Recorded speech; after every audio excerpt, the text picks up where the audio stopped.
Good evening, members, and good evening to members of the public that may be watching this online. I'd like to introduce myself. I'm Councillor Steve Bell, and I'm the chair of this Overview and Scrutiny Board. This is our second of today's session. Before we carry on any further, I'd like to invite Louise to read out some administration notes on the way in which the meeting will be conducted this evening. Thank you. Thank you, Chairman. Please note that this meeting of the Overview and Scrutiny Board is being recorded by the Council for live broadcast and will be published on the Council website for a minimum of 6 months. The meeting may also be recorded or streamed for live or subsequent broadcast by members of the public, although ultimate discretion in this matter lies with the Chairman in case of disruption. Please could everyone present follow these ground rules. Only speak when invited to by the Chairman. If accessing via Teams, always turn on your video function when invited to speak and state your name. Please use your microphones when speaking, and please mute or turn off your microphone when you are not talking. If accessing via Teams and would like to speak on an item, please do so by utilising the raise your hand feature in the bar at the top of the Teams window. Please refrain from using the chat function in Teams except for recording a proposed motion. If a vote is required on any issue, this will be carried out by a show of hands. Finally, please ensure background noise is kept to a minimum and mobile phones and other devices are turned off or switched to silent for the duration of the meeting. Thank you. Thank you, Louise. Agenda item 1, our apologies. I believe Councillor Millie Earl and Councillor Mike Cox have offered their apologies, which brings us to agenda item 2, substitute members. And we have Councillor Mike Brooke for Councillor Cox and Councillor Tony Trent for Councillor Millie Earl. Thank you. Agenda item 3, declarations of interest. Members, does anybody have any declarations of interest? Thank you. Yeah. No, we're not on the forward plan yet. Yeah. Oh, just notice for pecuniary interest. And okay, fine. On the forward Shall I plan. go ahead, Councillor Gabriel? Yep. Yes, yeah. I run 2 of the leisure centres in Paul, so I just want to declare an interest in that when it comes up. Okay, thank you. And Councillor Lewis? No. Councillor Trent? Yeah. I assisted residents in formulating a couple of SIL bids. Couple of self-bills? SIL bids. SIL bids. Oh, I beg your pardon. Sorry, yeah. Oh, I beg your pardon. Yeah. Okay. I think that probably applies to nearly all of us, I would imagine, at some point. Okay. Sorry. Do Mike and myself need to declare I'm a trustee of, and Mike is vice chair of, a neighbourhood forum in Broadstone? Is that relevant to the SIL paper? No? Okay, well. Okay, thank you. Agenda item 4, public issues. Are there any public issues? There are no public issues, Chairman. Thank you very much. Agenda item 5, forward plan. I'm not going to go through the forward plan in detail today. It was comprehensively reviewed at the last meeting and there's been no changes on it since then. So I just asked if there are any comments on the plan that members may wish to say. No. Okay.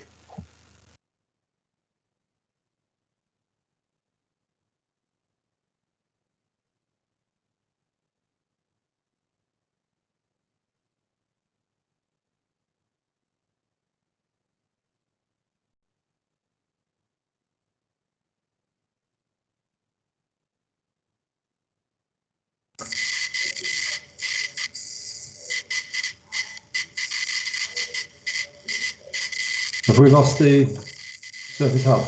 Sorry, we're going to pick up on agenda item 7 from the earlier meeting this afternoon, which we didn't have time to complete, I'm afraid, and it was generation cabinet related report, and it was suspending priorities for strategic SIL. Now, is sorry? Have we? Can you hear me? No. Yes, Steve, I can hear you, Steve. You can hear me? Okay. Can yes. You, Councillor Miller, can you hear me? I can hear you loud and clear. Yeah, okay. Yeah. Okay, so for cloud, is Councillor who's going to introduce the paper on strategic SIL? If Councillor Head, I believe, was struggling, Chair, to attend a later meeting, I'm happy to introduce. We've also got Nick Perrins and Steve Dring with us as officers to get into the detail as well. So if you'd like me to give a quick synopsis and then we can get into that would be very kind of you. Thank you, Councillor Miller. Brilliant. Thank you very much. Okay, well, good evening, everybody, and thank you, Chair. So this is I believe, relatively simple paper, just outlining the governance arrangements in and around a strategic SIL. We had an initial Futures Fund board, and there was some conversation that it would be useful to bring all of the infrastructure, particularly the strategic SIL infrastructure and the Futures Fund discussions into one place. What we're proposing is to add the Chief Operations Officer and the Head of Planning to the membership of the original board, SIL in the remit of that, and then to change the name to the Future Infrastructure Programme Board. And I also believe, Chair, and I'll just check the recommendations now, there's the effectively annual report in terms of the SIL spent, but I'll confirm a title for that for you in a moment when I get the paper up in front of me. Thank you. Thank you very much, Councillor Miller. So, members, questions? Councillor Slade, thank you. Just a question, probably to Mr. Perrins. Can you just clarify for me who is currently or who was previously on the legacy SIL board? Because I hear what you're saying about adding 2 people, but I don't know who was on the Futures Fund board. So, and who was on the SIL board, just so I can understand it. Thank you. Councillor Miller. Yeah, thank you very much. So the Futures Fund board was myself and the deputy leader. It was the chief CEO and the Section 151 officer. And I'll look to Nick Perrins to answer on who was involved in the preceding SIL board. Thank you, Mr. Perrin. Thank you, Chair. Thank you, Councillor Mellor. And also Section 151 officer was on the Futures board as well. In terms of previous SIL boards, that's one of the issues which BCP has been dealing with. The strategic SIL didn't have a formal board set up due to legacy arrangements. So this paper is designed to address that by essentially expanding the remit of the Futures board to include strategic SIL, along with the additional members that are set out in the paper. I hope that helps to clarify. Thank you, Mr. Perrin. Could I just ask that? So, what was the arrangement in terms of how strategic SIL was dealt with? Because I'm unclear. I'm happy to provide an answer, Yes, Chair. please. Yeah, please go ahead. Okay, so pre-BCP, each legacy authority had a SIL charging schedule adopted and in place, and to go with that, they had what was called a Regulation 1, 2, 3 list of infrastructure items which those legacy councils would spend its SIL on. How they determined the specific projects was largely then a matter for the various democratic process, because the Regulation 1, 2, 3 lists, they were quite long and generic. They would sort of capture things like open space projects and so forth. So the actual detail on how things were spent were generally taken through the individual democratic process, but they were guided by the Regulation 1, 2, 3 framework. And that was largely how it was operated previously. There's also an issue with when SIL was adopted in each legacy authority, it took a while for SIL to build up. So in the case of Christchurch and Bournemouth, which had SIL adopted a bit later than Borough of Poole, there wasn't a huge amount of money initially in the legacy authorities to allocate. So the main allocation which took place was in Borough of Poole, which adopted SIL back in 2013. But at the time, there was a commitment to pay back money owed to the Twin Cells Bridge. So the council at the time, back in 2013, took that decision way back when to direct the majority of SIL to that project. In each case, each legacy authority also had the requirement to top slice SIL to pay for the heathland mitigation projects. That was a requirement to ensure the councils could meet its obligations to the habitat regulations, and the effect of that was also then, quite a bit of the SIL money had to be directed towards heathland mitigation projects. So then, result of that, that there wasn't a huge amount of money left to allocate. So therefore, those decisions were largely taken through legacy arrangements, and that's how it worked. It was governed by the Regulation 123 list, which now no longer exists. The regulations have been amended to take that out and replaced with the requirement to publish an infrastructure funding statement, of which a draft is in the papers here tonight. Thank you. If I take it on from there, so there's two significant issues for me then. One is, it sounds to me as though under the previous legacy arrangements, the Reg 123 list was adopted at some point, but then it was a officer decision. So I'm slightly nervous about political involvement in that board when it was previously an officer board, and I'm also feeling exceptionally nervous now, what you've just explained about how much was left in the various areas, because I haven't seen in here, and there's no indication about when a new SIL charging structure is coming forward. And I do, Mr. Perrins will recall me chasing 18 months ago, when are we getting a new SIL charging structure? Because as it stands at the moment, an awful lot of the SIL money will carry on coming in from pool, where there are some very high per square meterage areas, and there are an awful lot of areas where there is a zero SIL money coming in. So how quickly are we going to see a new charging structure that's actually fair and equitable across the whole of the 3 towns? Because that doesn't feel very fair right now. Did you want to take that one, Councillor Miller? I'll take the first part of it, and then Nick and I can do the second part together. I believe it was around the moving from an officer board to a politicians board. Just to clarify, there will be 4 officers on that board, including some of the most senior officers of the council. So that's the chief exec, section 151 officer, the COO, and the head of planning services. And 2 politicians, so that should allay some of the fears. In terms of the technical answer you're asking for, Councillor Slade, it's probably best if Nick answers that specific question. Mr. Perrin. Thank you, Chair. So one of the issues we're grappling with at the moment is the government have proposed to change a series of things across the planning system, one of which is the wholesale regime. So we're waiting to hear. They consulted on it last year, I think, as part of the white paper. So they were planning to bring in a whole new system. So the result of that is, in effect, hasn't felt appropriate to progress the SIL charging schedule in the context that the whole regime could change. So as it stands, those charging schedules remain in place. They were based on evidence about viability at the time, and viability does vary across the 3 different areas. But it does need to be refreshed. We're just waiting for clarity from government about when the regime is going to change, and it's also prudent to do it alongside the local plan. So the local plan work is ongoing, working to a timescale to adopt as soon as we can, and the SIL charging schedule will become part of that, subject to any changes which come out from government around the whole operation.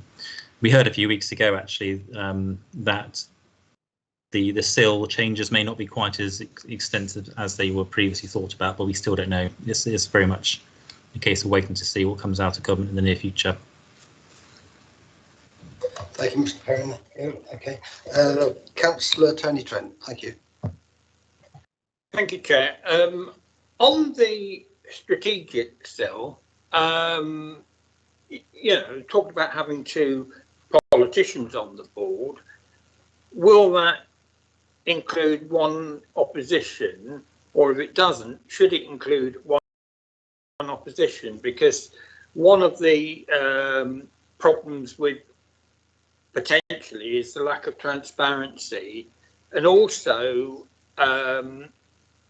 I'm sure from a developer's point of view, who contributed money in their development in a certain area, that there must be some kind of track back to make sure that what they contributed was actually being used to offset the effect of their development.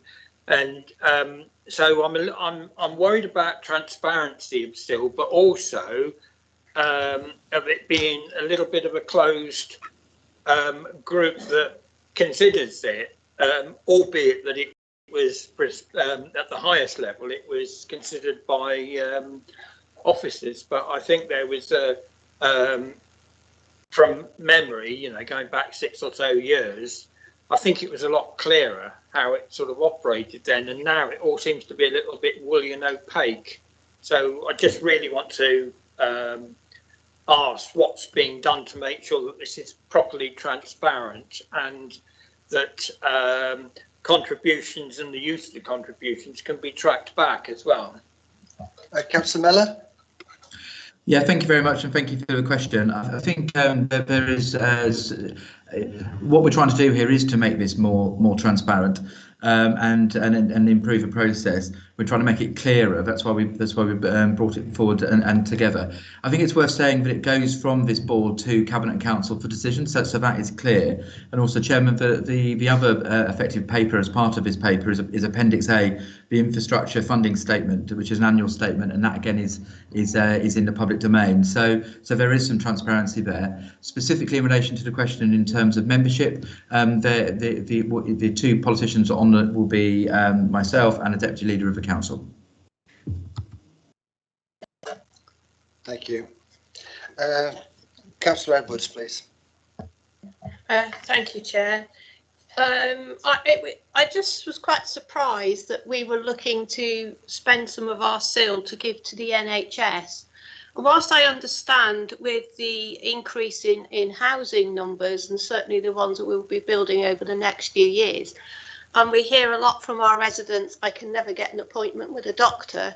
Can we, I presume this is a new item that we would give money to the NHS, but I think it would really need to be carefully monitored as to what that money was given for, because, I mean, I think personally the NHS is a bit of a bottomless pit, and it may not go to residents of the new developments, and I would certainly prefer to see that the money was ring fenced for things like new surgeries and local healthcare, rather than going to the big hospitals. Thank you, Councillor Edwards. That's an interesting point. I mean, being a member of the planning board, we often see bids from the NHS associated with planning applications to seek funding through presumably Section 106 agreements to provide additional medical facilities associated with any particular development. But I guess this is another way of approaching it. It's very interested to hear your views on that. Councillor Mellor, or probably defer it to... Could I go first, Jim? Yeah, sure. Yeah, thank you. Yeah, really important point, I think, actually. Let's give a bit of background here. This is a request from the NHS for consideration. Our SIL is tight, as we've heard, and we're going to need to consider really carefully any SIL application at the board. Obviously, as part of the infrastructure, the health provision is part of our local infrastructure. We need to work with our partners. One thing we've done, and we're really stepping up our challenge on effectively across the board is that partnership is that right with the NHS at the moment in terms of some of the funding, particularly some higher needs placements. So we are changing the dialogue slightly in terms of that partnership relationship. And I know Dorset have agreed this approach, but we have very different factors in BCP. So as to give some assurance, this is a request from the NHS for consideration. It isn't fully confirmed that we'll be doing it, and we will consider everything carefully at the board. And just to reiterate, the board is a gateway, so then anything will then be transparently taken through the normal council process for decision.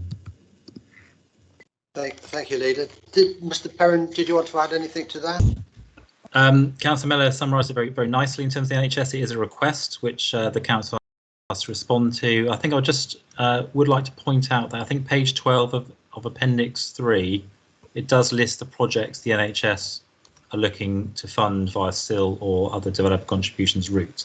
So it's transparent in terms of what they've asked for, but it's over to the process to now look at that request and make a recommendation about whether it can be done or not. Thank you very much. Are there any other members wish to speak on this?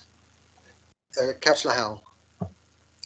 It's just occurred to me that I think last time we had a discussion about why certain tourism assets, or maybe this was in the brief, I can't remember which forum, why tourism, certain or proposed tourism assets were being included in the draft local plan, but not cultural assets. And I was told that the council had done research on tourism assets, but not on cultural assets, essentially, that were necessary, which wasn't a very good answer. But I can just, because the cultural compact is only in formation at the moment, and the chair has just been appointed, I still and there are various other board members that still need to be appointed.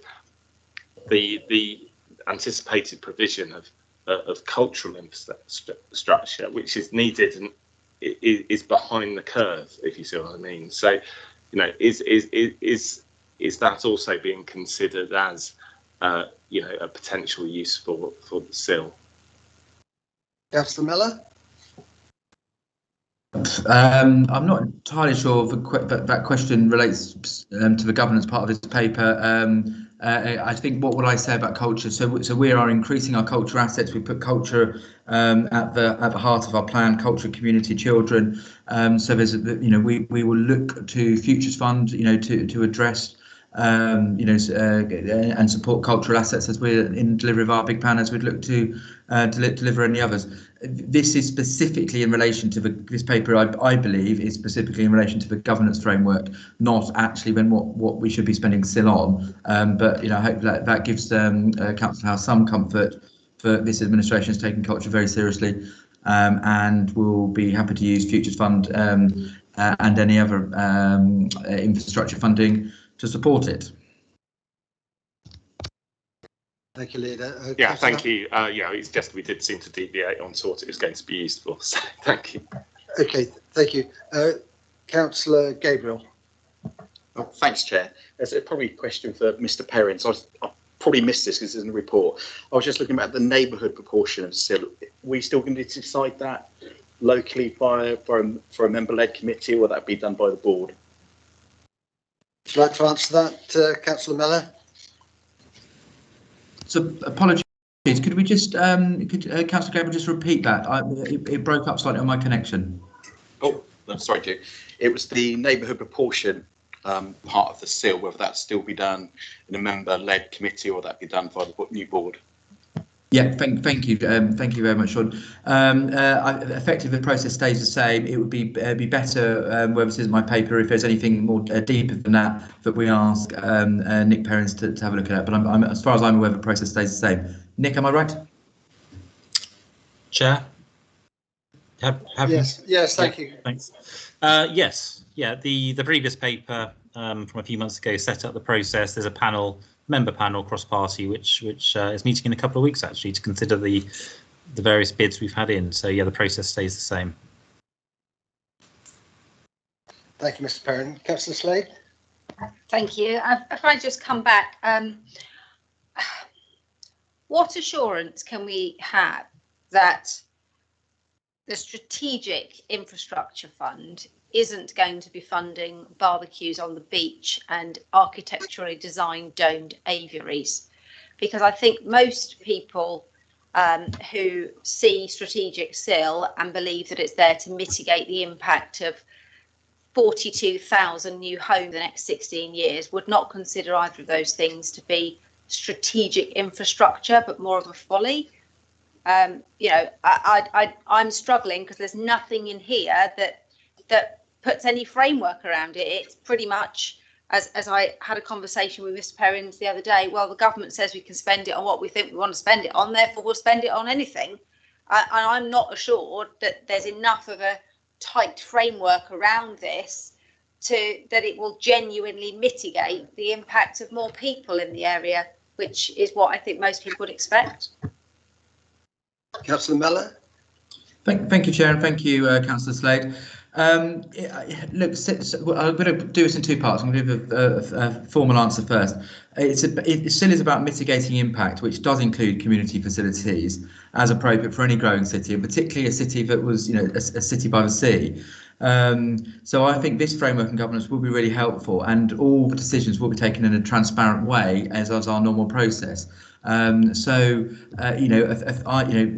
will get everything we need, from that. In terms of your view on and your implication on what is strategic and what's the right thing to spend it on, can I give assurance that we won't spend that on things like barbecues? Well, absolutely not, because what we're trying to do here is, through our big plan, is to create a world-class city region, and that needs infrastructure of all sorts. We disagree on that. Barbecue's been very well received by the summer. We've had some fantastic national and international coverage from it. And I, for one, as I've said repeatedly, believe that they're a fantastic investment in our seafront, investment in our offer. I don't believe it's just for the wealthy who can afford beach huts, who should be able to cook with their families by the sea. And I'm really glad we've got that provision for everybody for free, and I'm delighted to stand behind it. And we'll look to do many more things of a similar nature. Thank you. Thank you, Leader. Any more questions, members? Okay, I think we've come to the end of that item. Thank you very much. Thank you, Mr. Perrins, and thank you, Leader, for that. I think we're going to go on now to community. No, we're not. We're going to go on to scrutiny of cleaner, greener, safer cabinet report, which again I believe is being introduced by Councillor Drew Miller, portfolio holder for finance and transformation and leader of the council. Thank you. Yeah, thank you very much, Chair. And just to be clear, I'm also we've got Councillor May Haynes, our portfolio holder for community safety, and Councillor Mark Anderson, our environment portfolio holder, with us as well, because this cleaner, greener, safer really does transcend a number of portfolios, and we wanted to effectively deliver it together. This is a fundamental and really important paper. You'll see from the numbers. It's certainly material. We're investing £3.8 million in next year to increase cleaner, greener, safer. What does it mean, and why we're doing it? So we were very clear when we became an administration 11 months ago that pride in our place and bringing back pride in our across our place, town centres and beyond was fundamental to what we wanted to do. The first thing we did in our 100-day plan was we brought forward some elements that move that forward, but what we need to do now is to take it much further. The feedback we've had is, yes, great, that's a good positive start, and we can see by the summer what we've achieved this summer. That's been well received, but there's if we're going to be genuinely proud in the service we're delivering for our residents and visitors alike, we need to go much further, and that's what this paper does. To set really clearly out some of the objectives and the material investments. So basically us putting our money where our mouth is. We've listened and now we're investing. So I think we would also say, this is a very important paper as we're coming out of COVID. We have listened. This is effectively a reset across these services and across the Pride agenda. So it's the catch up post COVID, and then it's moving forward to that world class ambition. Chair, there's a lot of detail in this report, so in terms of introduction and summary, I won't pull out any of that. We've got Councillor Anderson and Councillor Haynes here as well. Might be best to get into questions, or very happy for either of them to be called upon to introduce their parts, Chair, as you see fit. No, I think that was a pretty good introduction. Thank you, Leader, and I think we'll go straight into questions, please. Members. Councillor Trent? No, I don't think I indicated, but my question is, well, I should try to phrase a question out of it, but I had some sort of comments on this for certain. In this report, you are talking about using a third party outside provider to do enforcement, and I know we investigated this in pool because I was chair of the environment scrutiny at the time, and we spoke to potential providers and found out a lot more. And one of the reasons it was never adopted, and this was a cross-party thing, it was both sides had came to the same conclusion, was that these people, because they were being paid by results. We're going to pick the low-hanging fruit, pick on the easy targets, and the difficult stuff wouldn't actually get done any better than it had previously been done. And I'm wondering whether this particular contract is going to be any better, or whether there are still the same fears. That's the question bit anyway. So thank you, Councillor Trent. I think it's probably for Councillor Mayor Haynes. Yes, Chair. I'm here. Would you like me to respond to that? Yes, please. Thank you. Okay, thank you, Chair. And I thank Councillor Trent for actually question forward. I assume Councillor Trent is actually referring to the fly tipping pilot. Just to be clear, it is a pilot scheme. It's not a fully fledged committed contract. So the scheme had a soft launch. It's now been going for nearly 3 weeks. And I have to say that actually it has gone well so far. To give assurance to Councillor Trent about people being unfairly targeted, part of what the pilot will do is, as some of you would have seen the press release, what we are very conscious of is exactly the point that Councillor Trent has raised, is that we don't want to be seen to be unfairly targeting or following people around and then saying, well, you've done X, Y, and Z, and so therefore we're now going to issue you with an FPN. That's not what it's all about.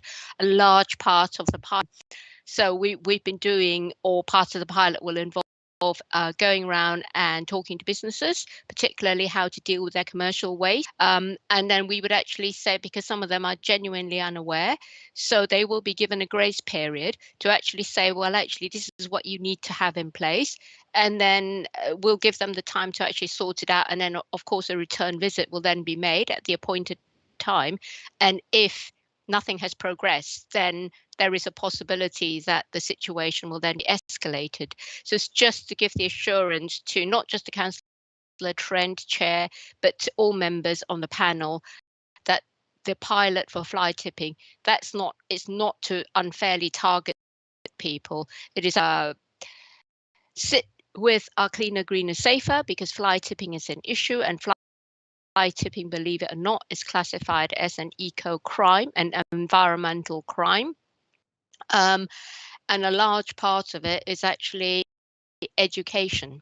And having said that, although it is contracted to a third party, in that area has strategic oversight. So if we feel, or he feels, that actually something has been unfairly issued, the power to actually say, no, we're not going to go ahead with it. So there is the oversight, and it's not just an autonomous operation by the contracted company. I hope that gives the assurance, Chair. Thank you, Councillor Haynes. I think Councillor Trent wanted to just come back on that. Thank you. Yeah, it's just that it was interesting to hear that it's been in the new system's been in operation for 3 weeks. Less than 2 hours ago, I had an email basically saying that someone had sent two emails regarding fly tipping and nothing had happened.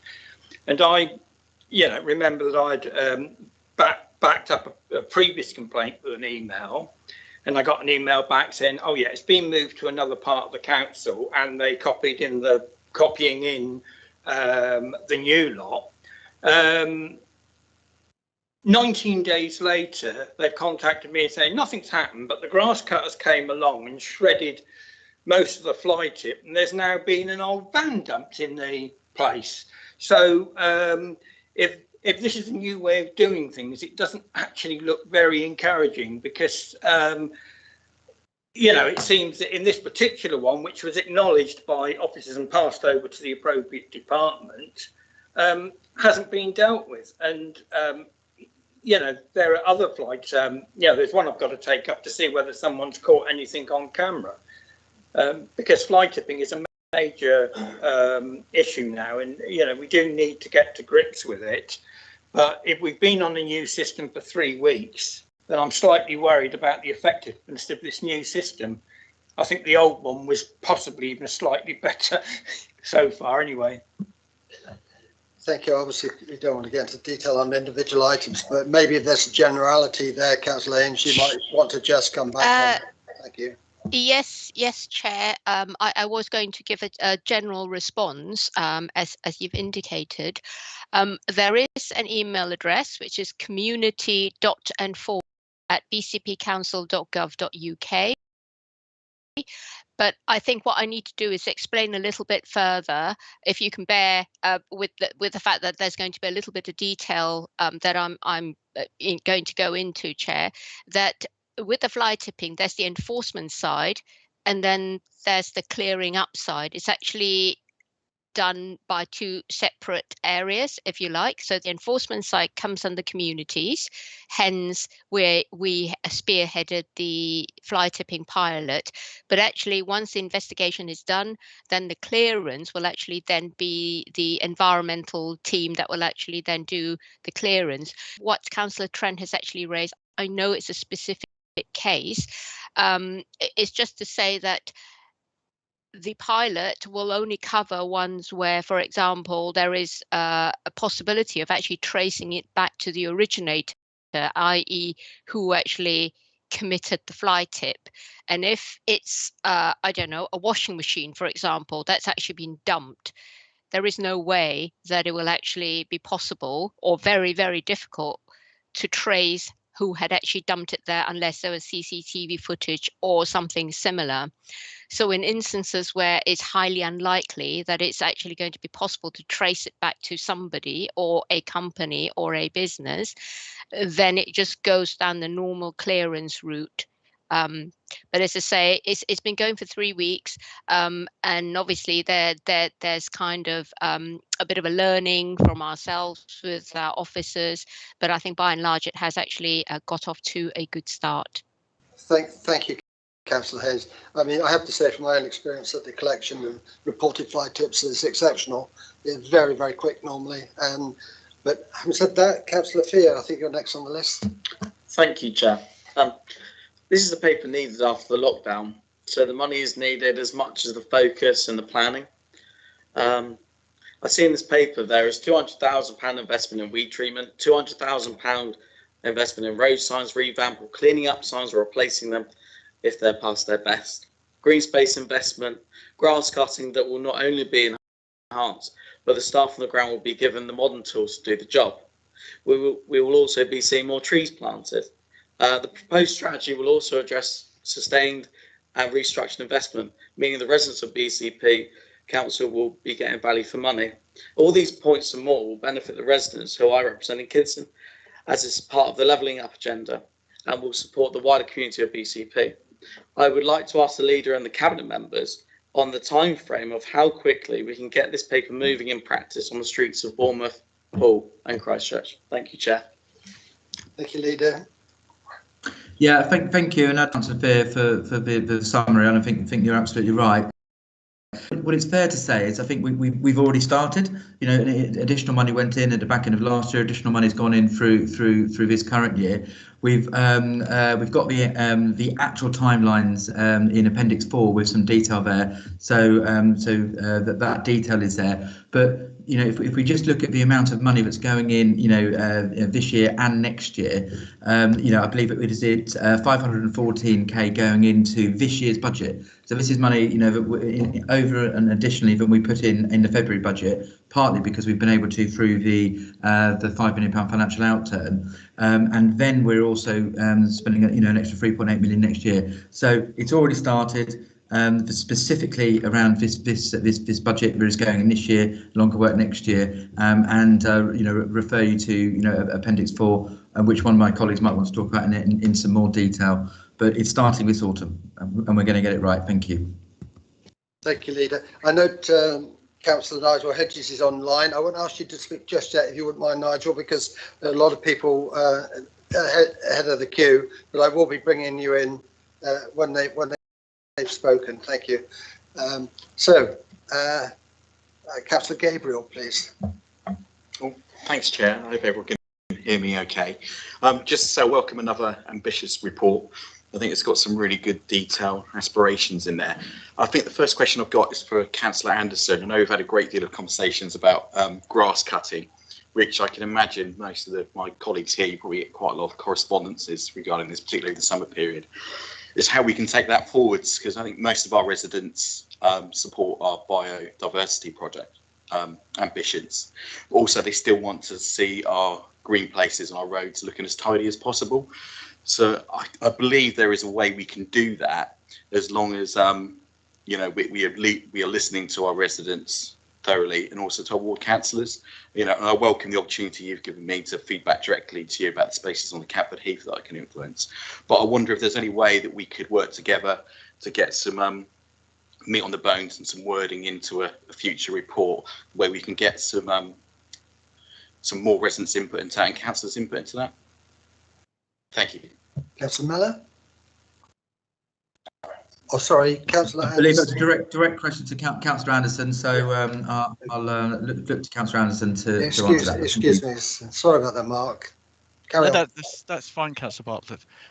Basically, we are having a review, both Councillor Mellor, myself, and the climate change portfolio holder, Councillor Green, with officers to look at what's happened with the grass cutting, what people have liked, what people haven't liked. Basically, it falls into three areas. We have people who think that we haven't left enough grass. We've got people who think we haven't cut enough grass, and people who are concerned about highways being obstructed by the grass. And so we're going to have a look at what the complaints are, what the comments are, and I would ask that Councillor Gabriel and anyone else was to write and send their comments to Mr. McDonald, or Mr. Parkinson, who are collating the comments for our meeting next month. Thank you, Councillor Anderson. Councillor Rigby. Thanks, Chair. I want to support this paper. I really do. You know, cleaner, greener, safer. Who wouldn't want to do it? And I think a lot of what is in here is really good. But I've got one question, and the thing that I want to talk about is weeds, and it's making up quite a bit of this document. So I've got a question. I think I've got a small rant, and then I think I want to make an amendment, if that's all right. So the question that I want to ask is on page 56 at point 29, to improve weed treatment throughout the conurbation, a £200,000 revenue budgetary investment is proposed to procure services from a specialist company. I was wondering, when that was proposed, obviously I'm assuming that you've got quotations for that. The question is, were any companies approached who were not going to put forward a glyphosate treatment as a comparable quote with that? Because I don't think we should be using it. I don't think it's something which is beneficial and comes in with what we're saying and how we want to be proud of our towns, using chemicals on the streets, in playgrounds, near waterways, things like that. It's not great. There's other councils, granted, town councils, which have moved away from using glyphosate to treat their weeds. I think Glastonbury Town Council moved away from it in 2015, and they're using the foam treatments. I'm aware that the Met Council are trialling something which I actually really like the sound of, which is community engagement weed treatment, and they're providing equipment to the communities so we can treat our own roads and our own streets, and I think that's really good. I've been on a few community litter picks with residents in Winton who are doing just that down their roads. So could you come back on that first, and then could I possibly make a recommendation after that, please, Chair? Councillor Anderson. Certainly, Chairman. I think I'd like to quote paragraph 32 from the paper, and then I'll ask Mr. McDonald to come in, as he's the expert on weeding. But I think it's it's useful to read this paragraph out to people. It says, current marketplace knowledge indicates there's no direct effective chemical replacement for glyphosates, and alternative treatments such as hot foams, acid electric and flamethrowers are far less effective in terms of material cost, labour involved applying them. Glyphosates is by far the most effective and cost-effective method for a broad spectrum treatment of common weeds. Some alternative methods do see specific niche use, but none can approach the value and efficiency of a total systemic herbicide, particularly when addressing the scale of treatment required for street pavements. I do take on board Councillor Rigby's comment about getting the community involved, and that's one of the things that we've talked about, and it talks about in the section on communications. And one of the things I would like to see is I'd like to be asking people to look at cleaning and remove the weeds on the border between their property and the council's pavements.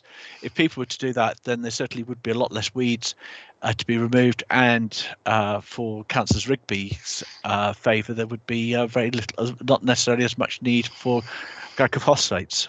And if I could pass over to Mr. McDonald, Chairman. Before you do that, Councillor Mellor wanted to come in. I'll just bring you in, please, and then I'll come on to Mr. McDonald. Thank you. Yeah, thank you, and thank you, Councillor Anderson, for your answer. I just wanted to also talk slightly around that as well. So, effectively, let's do some detail. There is £200,000 in here in terms of weed treatment. A lot of that is manual. Yes, I think also let's answer the question about quotations. Yes, but there will be quotations in here. And actually, in terms of the point we just discussed with Councillor Anderson, we've got a big agenda coming forward on asset-based community development. So, looking at how we can support the community to do more, fantastic. But ultimately, it's our responsibility in and around whether the streets are clean enough, and we're going to make sure that they are. So, for me, and I've used this in the environment a few times, but it cannot be a binary choice. Effectively, between, and we often hear about, is it a binary choice between the environment and the economy? No, we've got to do both. We've got to support both. Is it a binary choice about biodiversity and pride agenda and cleanliness? No, it's not. We've got to do both. What we can't do is get to a situation. Our towns are as overrun with weeds as they have been this summer. We inherited a policy in and around the biodiversity there, and with the level of service in amount of people in there to provide the weed treatment. We saw a result, and what we're saying is that result isn't good enough. So what we're going to do, two things. One, we're going to put a significant extra expenditure in to manually intensively cleaning weeds. We have looked at alternatives, but they're not proven effective or large scale that we ultimately need. So they're very costly and niche. So the second thing we're going to do is review the policy as Councillor Anderson suggested, with myself, Councillor Anderson, and the sustainability portfolio holder, because we are not going to accept that our towns need to be overrun with weeds. So Mark's right on a technical answer. What I wanted to do was come in a little bit more with the overarching political piece. I hope that helps. Thank you, Leader. Mr. McDonald, did you want to come in on the technicalities of the types of weed killers? Good afternoon, Chair. Good afternoon, all. Just to confirm, initially, we actually don't have a policy of spraying around playgrounds and watercourses, just to confirm that.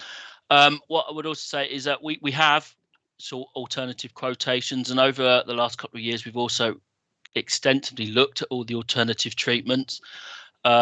The real issue for us is that the large scale of what we're actually dealing with means that it's a very costly and very niche area that we're looking at in terms of even hot foam, electricity deployment, burning, with even vinegar treatment's been tried in Bristol, which didn't go down too well. So the answer to your question is we have looked at all the alternatives. We're trying to reduce the glyphosate that we do use. We continue to consult with all our colleagues in the environment industry about all the alternatives and how effective they are. They are relatively new and very costly and very labour intensive, some of the newer forms. So I just leave it at that, but just to reassure that we continue to evaluate the market. Thank you, Mr. McDonald. Okay, I will say, I know you want to make a move, but we've got a whole lot of people want to talk to the subject first. Should we come back, ask everybody to speak and then come back to the move, or do you want to do it now? No, yeah, happy to come back to me. If I can just respond to Councillor Mellors, I have no way suggested that we should just let weeds grow everywhere. I'm saying that we need to look at alternative treatments, not leave them. So just for clarity on that, but yeah, if you can come back to us later, that'd be great. Thanks. Okay, thank you. So we've got Councillor O'Neill. Thank you, Chairman. The extra spend that's been indicated is very good news, and I'm sure others look forward to seeing the results. And this will help put pride back into our communities. However, I do have a couple of questions. In general, will this investment include de-weeding of pavements and curbsides? Because it mentions several specifics, but it doesn't take the broader context. Will it also include the replanting and care of our roundabouts and junctions and planters, which people used to comment positively on when they visited our towns? That's part one. Part two is there's obviously going to be or need to be an investment in people and assets. Looking forward, how are we going to make sure that those assets and people are correctly focused and measured against key deliverables? Thank you, Chairman. Thank you. I'm not sure, is that for Councillor Anderson, Leader? Happy. And Mark. Councillor Anderson? Thank you, Chairman. The comments about the weeding have, I think, have already been covered. We are aiming to weed pavements and areas, and also we'll be de-weeding some of the flower beds, etc. There is a provision. I was just trying quickly to try and find it, but there's a provision in here for planting. There's certainly a provision for a lot of trees, but I don't think that's appropriate for the bit you're talking about. I don't know if. Could I just come in briefly? Yeah. I'll come in briefly on that, Mark, and then perhaps you can come back. Yes. So there's we're taking forward, and it's been something that's been led both by our new urban regeneration company, Future Places, and the service. It's about urban greening more generally, and this is the first step of this. There's significant investment in trees, but what we're also looking to be bringing forward more is absolutely more urban greening of the time that you're talking about. There, so Councillor O'Neill. So yes is the answer to the question, and this is a start. Mark, would you like to? And then the second part of the question was a little bit more about the how and the resourcing. So, Mark, do you want that one? Right. Okay. I found the good. Sorry, it's all part of our green infrastructure strategy, Councillor O'Neill, where we're going to be talking about reviewing wildfire and grass, open space projects, etc. And we're also going to look at the health of the public. I can talk about that. I could also go back to the comment that Councillor the Councillor Said made earlier about the AFRI. The AFRI is part of that, getting people outside, which is part of the health benefits. So that's sort of tying it all together. The planting investment, I can also just quickly find you, is for the town centres in the first instance. So the Falkland Square, for instance, and those sort of areas within Poole, the flower beds, etc., in Bournemouth, and the same in Christchurch. So that hopefully that covers those sort of areas. And I guess some of the key performance indicators we're going to be looking at are particularly relevant to street cleansing. The highways inspectors have been out grading the roads, and we'll be looking at zoning of the roads and trying to make sure we have a standard of cleanliness across all the roads, which I think is the comment you're asking for, Councillor O'Neill. Councillor O'Neill. Yeah, thank you, Chairman. Yeah, no, I agree with that. I don't want to revert back to where we have been, where he who shouts loudest gets service. I'm asking really about the management of a proactive service going forward, so that we deliver to our constituents without them having to shout at us to deliver. Thank you. If I may, Chair, I think that's absolutely encompassing the point of this paper, isn't it? Because if you're doing it at this scale, you're allowing us to deliver pride across a really wide agenda. £3.8 million of investment next year. That isn't just he who shouts loudest. That is saying we believe Bournemouth, Christchurch, and Poole, town centres initially, and then rolling out our places that deserve to be proud. And this is scale of investment will allow us to deliver that. I think, Chairman. Thank you, Leader. Okay, Councillor Howell. Can I just come back on that, Councillor Bartlett? I was just going to say that when I mentioned about the zoning, this is where we're trying to look at setting a standard for cleanliness of each and every area of the town, so we don't need to have people screaming and shouting for and the first who screams loudest gets done. We will be expecting all the street cleansing to be done to a certain level. That's part of the paper where we're talking to ABSI and coming up with a street cleansing review. That's very encouraging to hear, and I'm sure that's been music to all ward councillors' ears. Councillor Howell. Thank you, Chair. Before the creation of this council, it was visibly obvious that Bournemouth invested more money in terms of maintaining its physical infrastructure, particularly in tourist areas, than Poole did. As a consequence, there's some very serious maintenance issues across Poole Town Centre, which I hope will be addressed by this financing, which I certainly welcome if that is going to be the case, and perhaps that could be confirmed. I do know that officers have been for a number of years been trying to find a way of repaving or retreating the high street where the brick surface of the high street, because that's deemed to be beyond its life, and we get as ward councillors increasing complaints of people tripping up over bricks. So I wonder whether the portfolio holder could comment on whether there will be at some point some finance to enable that to happen. The second point, which relates to the whole of the conurbation, is could the leader of the portfolio holder confirm that the sill pots will not be raided as part of this exercise, because the measures described in these reports fall firmly within, basic maintenance and responsibilities of the councils, and shouldn't be loaded onto what funds which are supposed to be used for community infrastructure. Thank you. Thank you. Did you want to kick off on that, leader, please? Thank you. Yeah. Probably best if I do, Chair. One thing I can say, sort of like looking at the cross conurbation piece, this administration has got an obsession for improvement in Poole. We put Poole rejuvenation as one of the 5 key elements of the big plan. We're working in a really excellent partnership at the moment with all 4 bids. We've been working across the summer with them, and one thing that came out of that was a pilot project.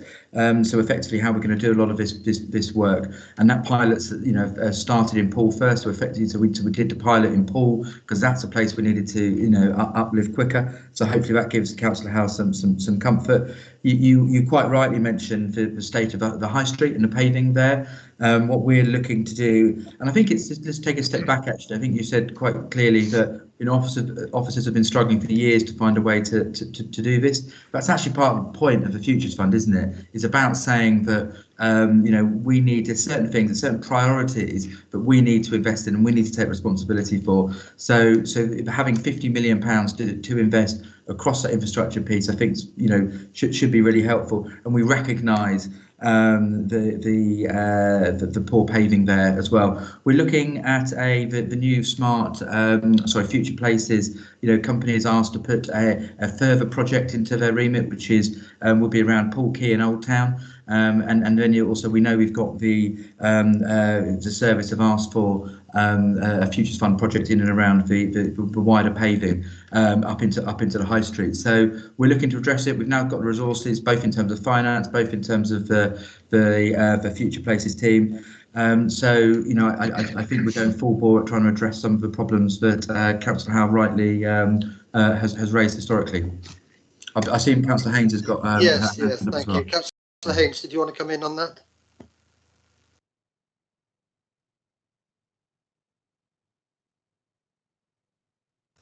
Councillor Haynes, are you there? Yes, no. I think we've lost her. Okay. All right. she's not there for the moment. We'll come back to her. Councillor Kelsey.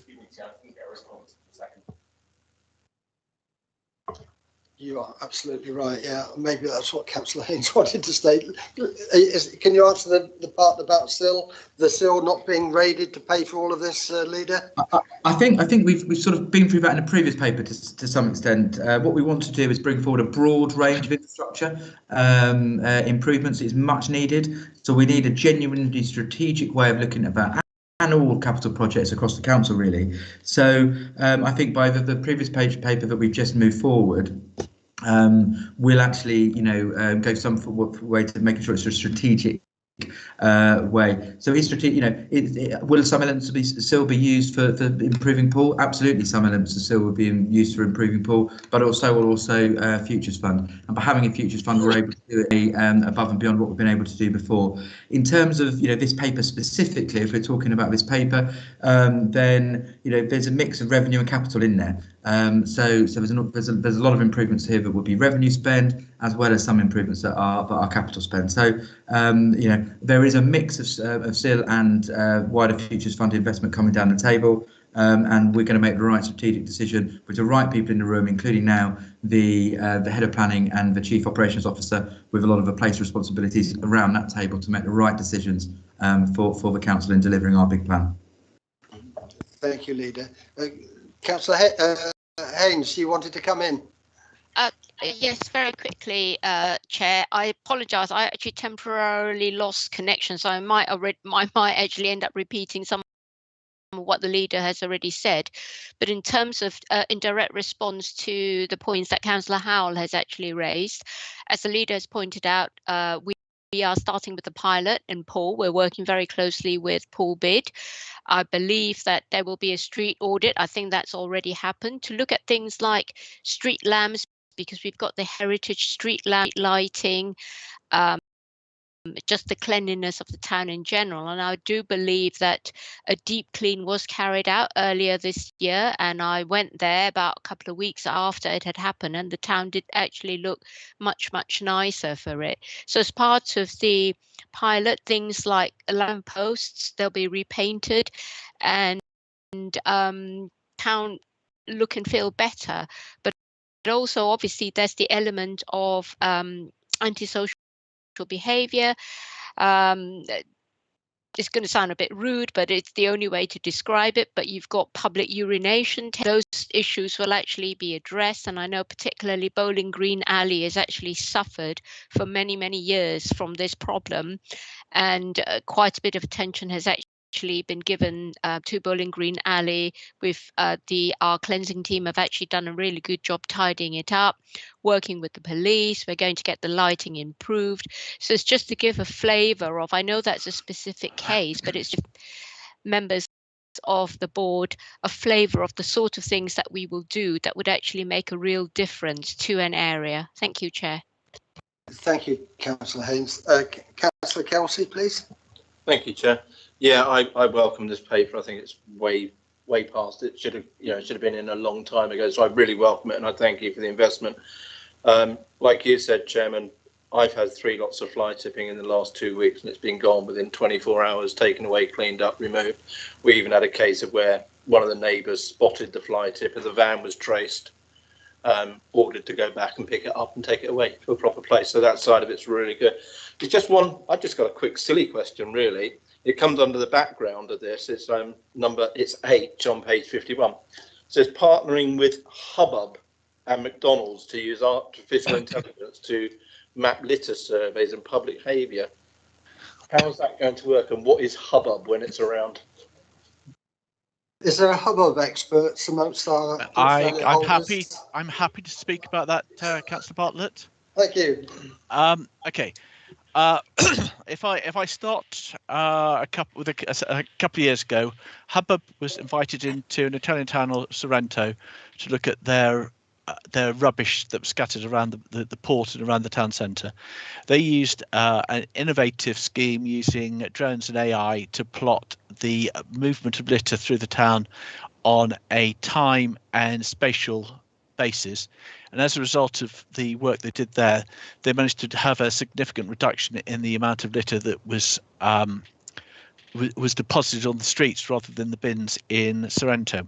Hubbard approached BCP Council earlier last year to, the end of last year, to see if we would be interested in doing a similar project, and they told us that if we were interested, they would get the finance to cover it. So that would be from McDonald's, some of the McDonald's subsidiaries, and they came in, and you will have seen some of the bins that Hubbard have been putting around the town.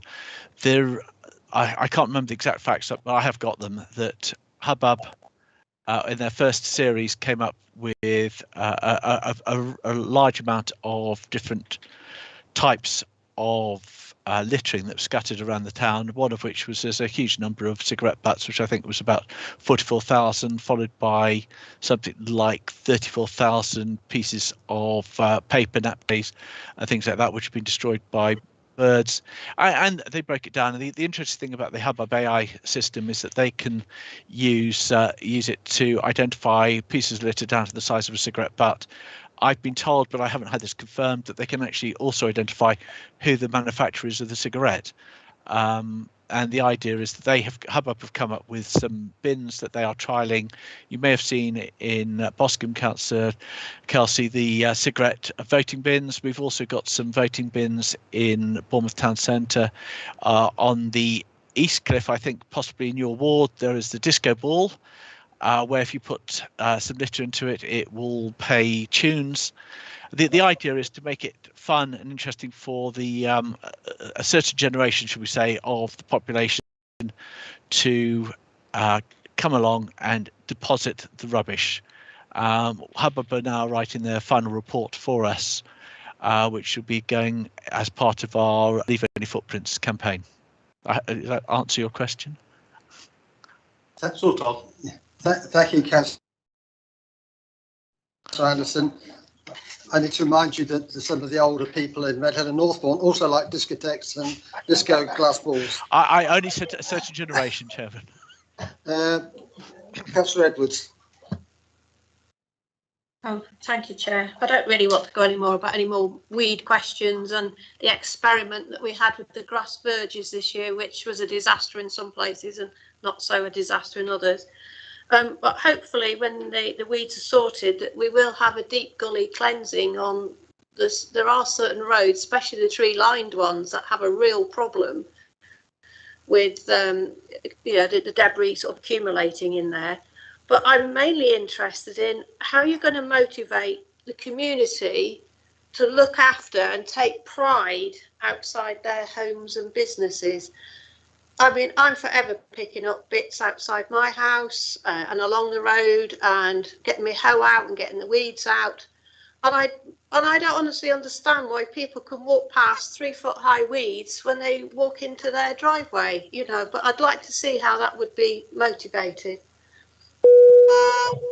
I think if we can get an answer to this, we'll be a long way down the road to making our town look a bit smarter, but maybe the leader would like to come back in on that one. Just really briefly, Chair, to say that, look, we're trying to send a message of pride across our place, and we would love it if people, really looked at, their areas and did whatever they could do. But it's our responsibility. Ultimately, it's our responsibility. If the community want to do it, we've got a strong asset-based community development agenda. We can provide tools with support, whether it's litter picking groups or whether it's gardening groups or verges. Effectively, so we will provide the tools for them to do it. But that doesn't mean we're going to shirk the responsibility ourselves for making this cleaner. I think specifically about the point around the verges, we listened, and we intervened. We cut some in the middle of the trial. what we're doing now across the board is the first thing our Pride paper did was leveled up in Christchurch. Christchurch had been neglected in terms of some of its street cleaning, and we leveled that up. And now we're raising the bar across the conurbation, because Pride is something that's really important, for everybody to feel. For sure, we support the community, but it's our responsibility, and we're going to take that responsibility head on. I personally believe and hope that when residents see our action, it will encourage self-action as well. So, and that's not just in cleaning your own weeds, it's about reporting stuff. So, and what we also need to do is provide a better report it function, which we can do, and we're working with partners to do, so that all members of the community can say, no, that's not good enough, report it, and know we're going to deliver on it. And that's what we're that's what we're moving to. Technical, I will just mention about the roadside gullies. If I may, Chair, all roadside gullies are now mapped, and servicing is, proactive programs are being established there. So, I think that's a point I was trying to make about Christchurch as well, really, because, in gullies, particularly in Christchurch, we only had a reactive service if something was broken. Now, across the conurbation, all roadside gullies are mapped, and there is proactive servicing programs, being established. So we've levelled up, and now we're raising the bar, and we're not going to shirk our responsibility to do it. I hope that helps, Chair. Thank you very much, Leader. My mind does go back to when I lived in Germany, and the community had a legal obligation to clear their piece of the road and the pavements in front of their properties. But you didn't actually need a law, because it was so embedded within the culture of the society that they were doing this, doing it anyway. And if we could just capture a little bit of that culture within our own communities, I'm not sure how you do it, how you enable it, but it would be wonderful to think that that could happen. Councillor Nigel Hedges is on the line, and Chairman, Chairman, can I quickly come back on a follow up on what Councillor Mellor was also saying, and the answer to the last question? Sure. Right, I was just going to say, as I mentioned earlier, we have a review going to be carried out with APSI, and we've also been using the highways inspectors to check all the roads throughout the last 12 months. So we have an idea of where we have litter fall and state of the roads, and part of that has also been mapping all 63,000 gullies. So we have a very good idea of, as Councillor Mellor has said, where all the gullies are, what the state of them are, and we're also going to be setting up a cross-party members working group to look at this. So I'm sure if councillors are interested, we would more than welcome them on it when we set it up. Thank you very much, Councillor Anderson. Councillor Nigel Hedges, please. Thank you, Chair. Good evening, everybody. I too welcome the paper.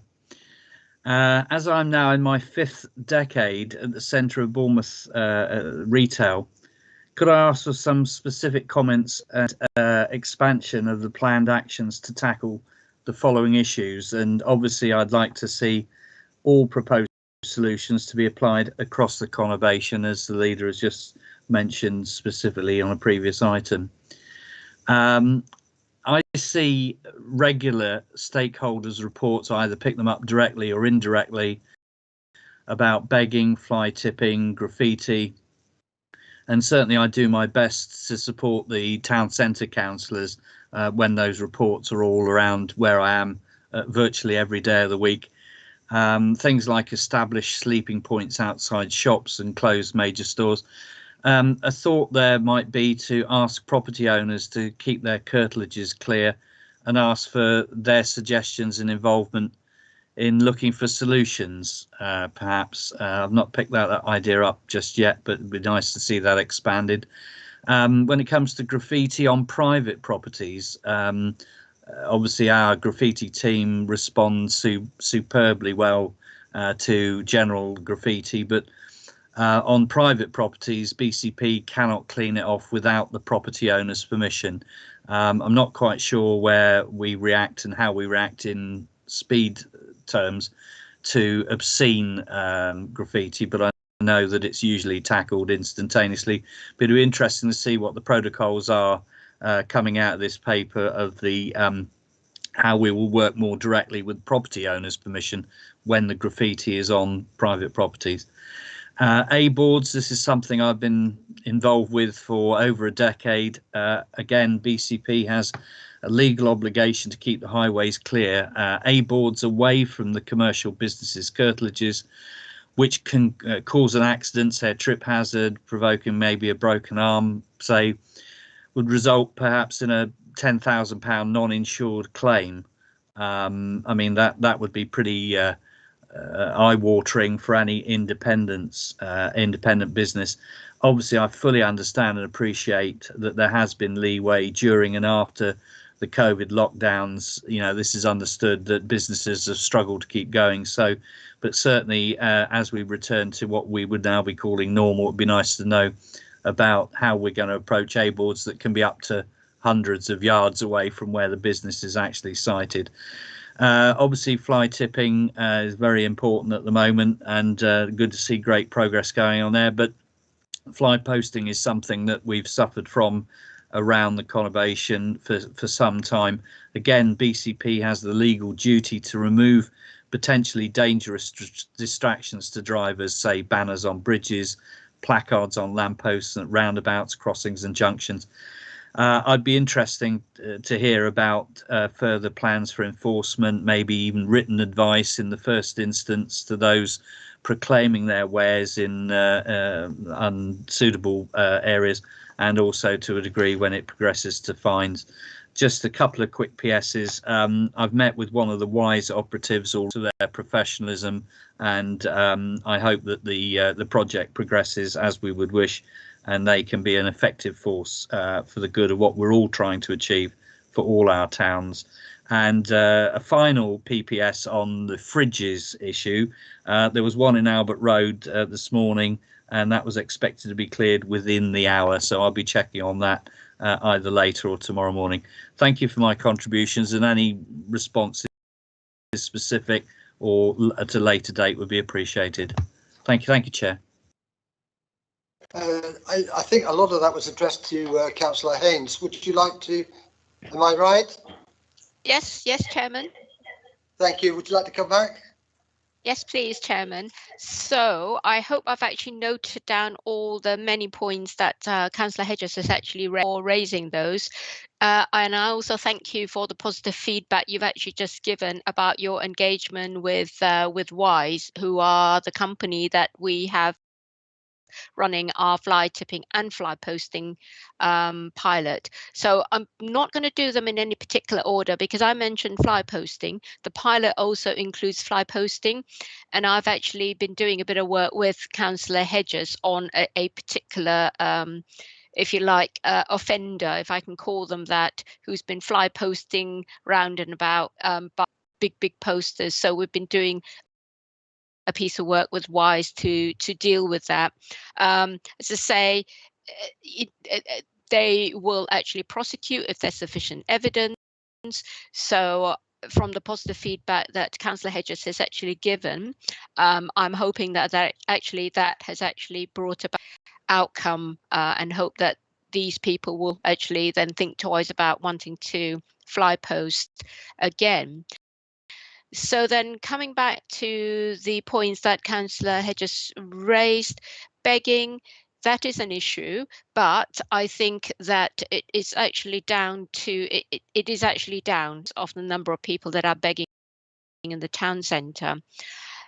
That is actually something we work on with the police. They have Operation Luscombe that's running.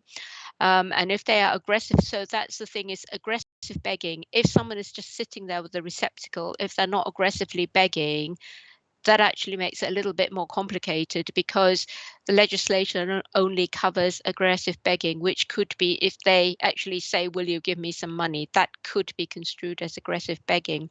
So the police and our CSAS will engage with them. And then obviously, then they'll be issued with community protection notices. And then if they continue to persist, then they will could eventually be issued with an antisocial behaviour injunction, which means that they will actually no longer be able to actually go to that particular area where the offence was actually committed. So that's ongoing. And then fly tipping, I covered fly tipping quite extensively extensively, so I don't think I need to actually say very much about it. Graffiti is very interesting because, of course, if it's on public land, then as a council we will be able to clear it. But if it's on private land, Councillor Hedges is quite right in saying that we can't do it without the owner's permission, but we also don't do it because obviously there's a cost involved, and the only time that we would act, and it has happened before, was if the graffiti is of a very nature, then we would actually make a decision for the benefit of the community that we do not want such offensive material be out there on public display, and it will be clean. You'll notice that in the report we do talk about graffiti and fly tipping on private land, and this is a work in progress. So our initial work stream will be to focus obviously on public land and land that's within our area of responsibility. In terms of private land, that is a work in progress. So I think it's a case of watch this space while we actually continue to work on it. And then I think Councillor Hedges also referred to rough sleeper. We have outreach, we have the police will engage, we have some mungos that will engage, and I know that I don't want to talk about that specific case because I know that Councillor Hedges is referring to a specific case that we are actually extensively engaging, because when someone is rough sleeping, as some of you will be aware, it's not just a case of they're there because, you know, they think it's fun. They're because actually sometimes they have very complex issues, and it's never as straightforward as it seems. So we will continue, our respective officers and departments will actually engage and work with people who are rough sleeping to signpost them and give them the assistance and the help that they actually need to actually be able to move on. I think, have I missed anything out, Councillor Hedges? Because you did talk about the fridge, and I'm hoping too that actually that said fridge has actually been cleared away for you. May I, Chair, Chair, just come back? Yes, please yeah, do. I wasn't specifically mentioning the rough sleeping, and I know there's very complex issues, and we have to retain our, you know, people that are really struggling with life, and I know all the facilities are there and are doing their best. It was a point actually that was delivered to me by a major town centre stakeholder about how we can engage with the owners of the properties that are either empty or vacant, for them to, as apparently happens in Germany, where everybody keeps their curtilage clean and tidy, and really to be more engage with the owners of the properties, so not just on the fact that somebody may be just you know, there for a short spell, but all sorts of aspects. So I think that would assist all our agencies if we, like with the cleaning of graffiti on private properties, that we could actually talk to the owners of the properties directly. So it wasn't actually about necessarily begging or rough sleeping, but it was mainly on that aspect of engaging with the owners of the properties. Just for clarity, thank you, Chair. Chair, can I come back very quickly on that, please? Yes, please. Thank you, Chair, and I thank Councillor Hedges for the clarity. I should have also mentioned that I did mention earlier that in terms of the cleaner bit, we were running a pilot in Poole Town in conjunction with Poole Bid. We are also working with Bournemouth Town Centre Bid, on setting up a crime reduction partnership. So I think the suggestion that Councillor Hedges has actually made, that will be quite a good one that we will feed in to the Bournemouth Town Centre Bid, that I think in terms of the perception of crime, because if somewhere is untidy, people have the perception that, oh, actually it's not very safe, it's not very nice, and there's also obviously could potentially have environmental health issues. So we will actually work with Bournemouth Bid as part of the club to actually address those very issues that Councillor Hedges has raised. Thank you, Chair. Thank you, Councillor Haynes. Right, we've got Councillor Mike Brooke and then Councillor Sean Gabriel, and that will be the last question on this subject. Councillor Brooke. Fine, thank you, Chair. just picking up on the financial issue, so this is probably more for the leader than the portfolio holders. We've got 514,000 additional revenue being requested from the council's financial resilience reserves, and added to that is 3.789 million, also from the same source, giving us a total of over 4.2 million from the financial resilience reserves. We heard this afternoon that there was at least an additional 5 million coming out of the financial resilience reserves for one of the schemes and projects being proposed and put forward, which is reducing, according to the figures here, the 20.8 million down to almost 10 million of reserve. That is a significant hit with just two schemes. It also adds to the borrowing requirement, 674,000. Okay, that's small, but it is adding to the borrowing we're doing. And yes, you'll probably say that it's the right time to borrow, but that's still adding to our repayments over the years. Also, therefore, putting additional pressure onto our finances. And you're then suggesting that a further 2.438 million can be added to the base budget next year and every year thereafter, which seems to me that a lot of this is very dependent on the transformation programme delivering the amount of money that it says it will do. We already see the medium-term financial plan Q1 predicting a significant deficit of over 12 million. This does seem to me to be increasing the risks and restricting the flexibility of the council quite significantly. Don't get me wrong, I welcome the ambitions behind this scheme, but I think we have to be very, very careful about how we are almost profligate with the financial resilience reserves and the transformation savings that we are supposed to be accruing, because it looks very much as if they will not actually be realised to the extent that is mentioned in this paper.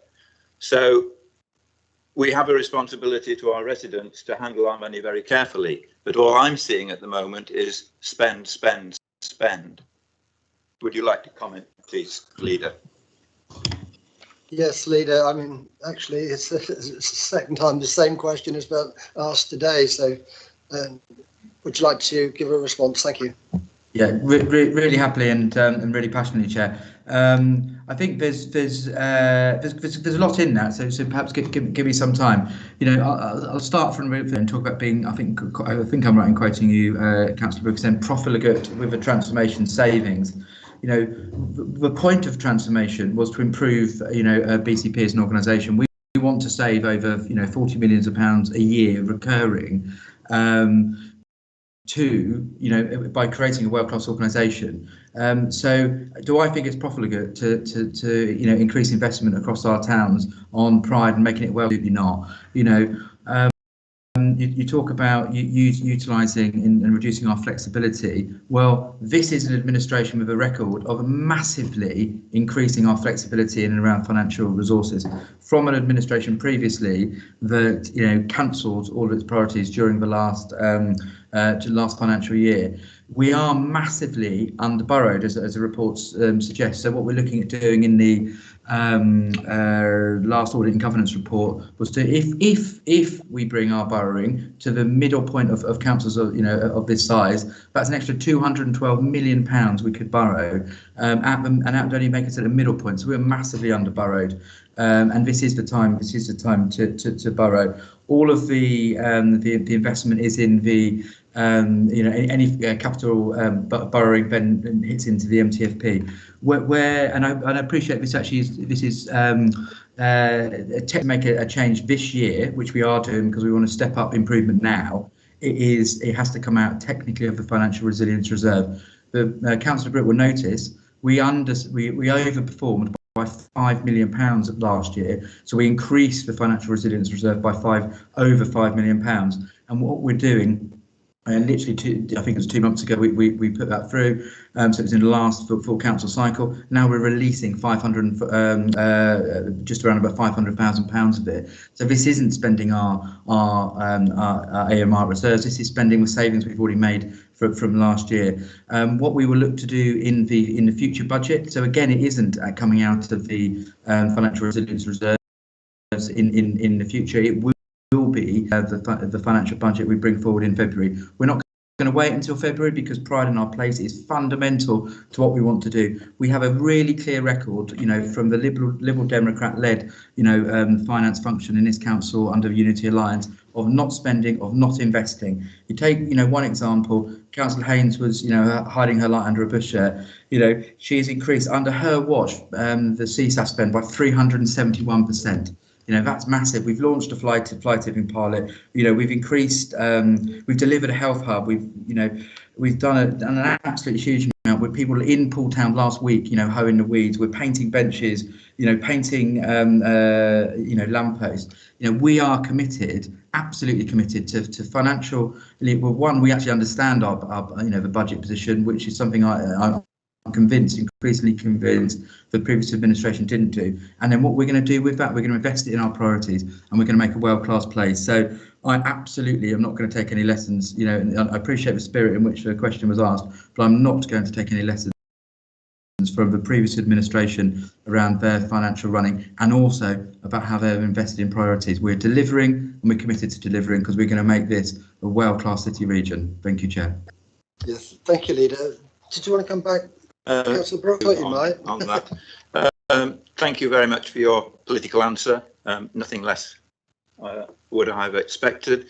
As far as the previous administration was concerned, it was working under serious constraints in terms of the COVID and the pandemic, and the need to ensure that all our businesses were supported. And at that time, there were no guarantees from government that the funding that was given out would be covered.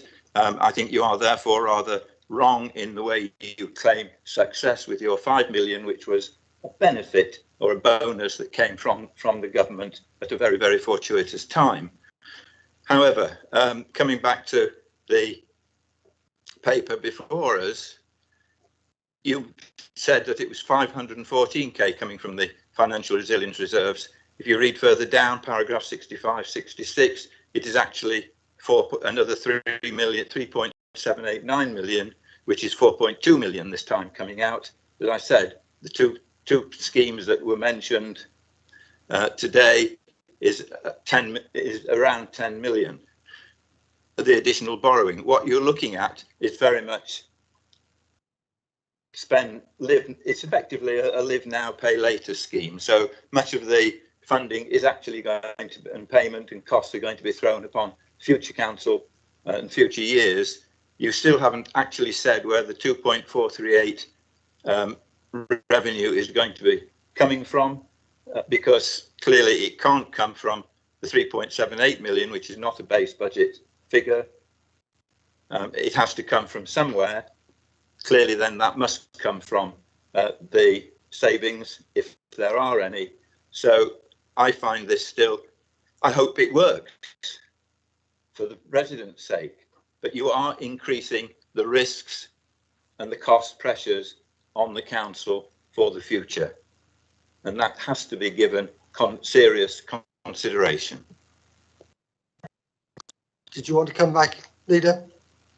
Yes, I will, if I may, Chair. Thank you. Absolutely.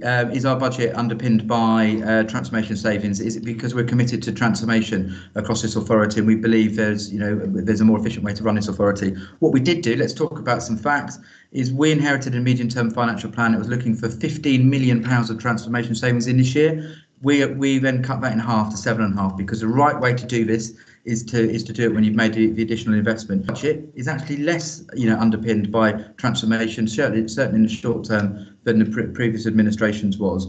I thank the councillor very much for saying, for complimenting, Boris Johnson and the government for so, wholeheartedly supporting councils across the pandemic last year. So it's really good of a Lib Democrat to say that. What we also did on top of that was many things. We unlocked the transformation budget, and we're still able to increase investment significantly. So we did manage to spend more. We did get more money from the government, and we unlocked resources that were really at our disposal.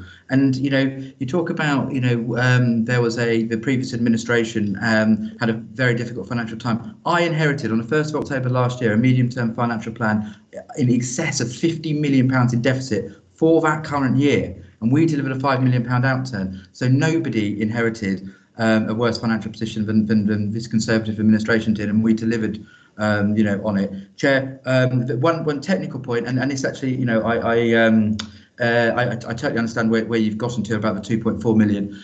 What we technically have to do is because we're not changing the core budget in this paper, it comes from the reserve effectively. So this year is a reserve, but going forward it would be funded through the base budget and our budget in February. So I understand that. More than happy to sit down, and I know section 151.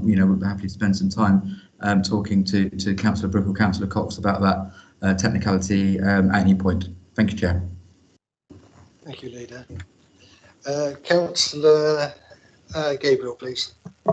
Oh, thanks, Chair. It's for a question for Councillor Haynes. It's just relating to some of the great work we've been doing in this report regarding safety. Just talking about CCTV cameras. I know a lot of the emphasis of this report is on town centres, but I wonder in the future we could explore some of our outlying areas, particularly around parks. The area I represent occasionally has upturns in antisocial behaviour or the perception of antisocial behaviour. During a community event that was we held this weekend, I was talking to many young people, and I was talking about how you would feel safer.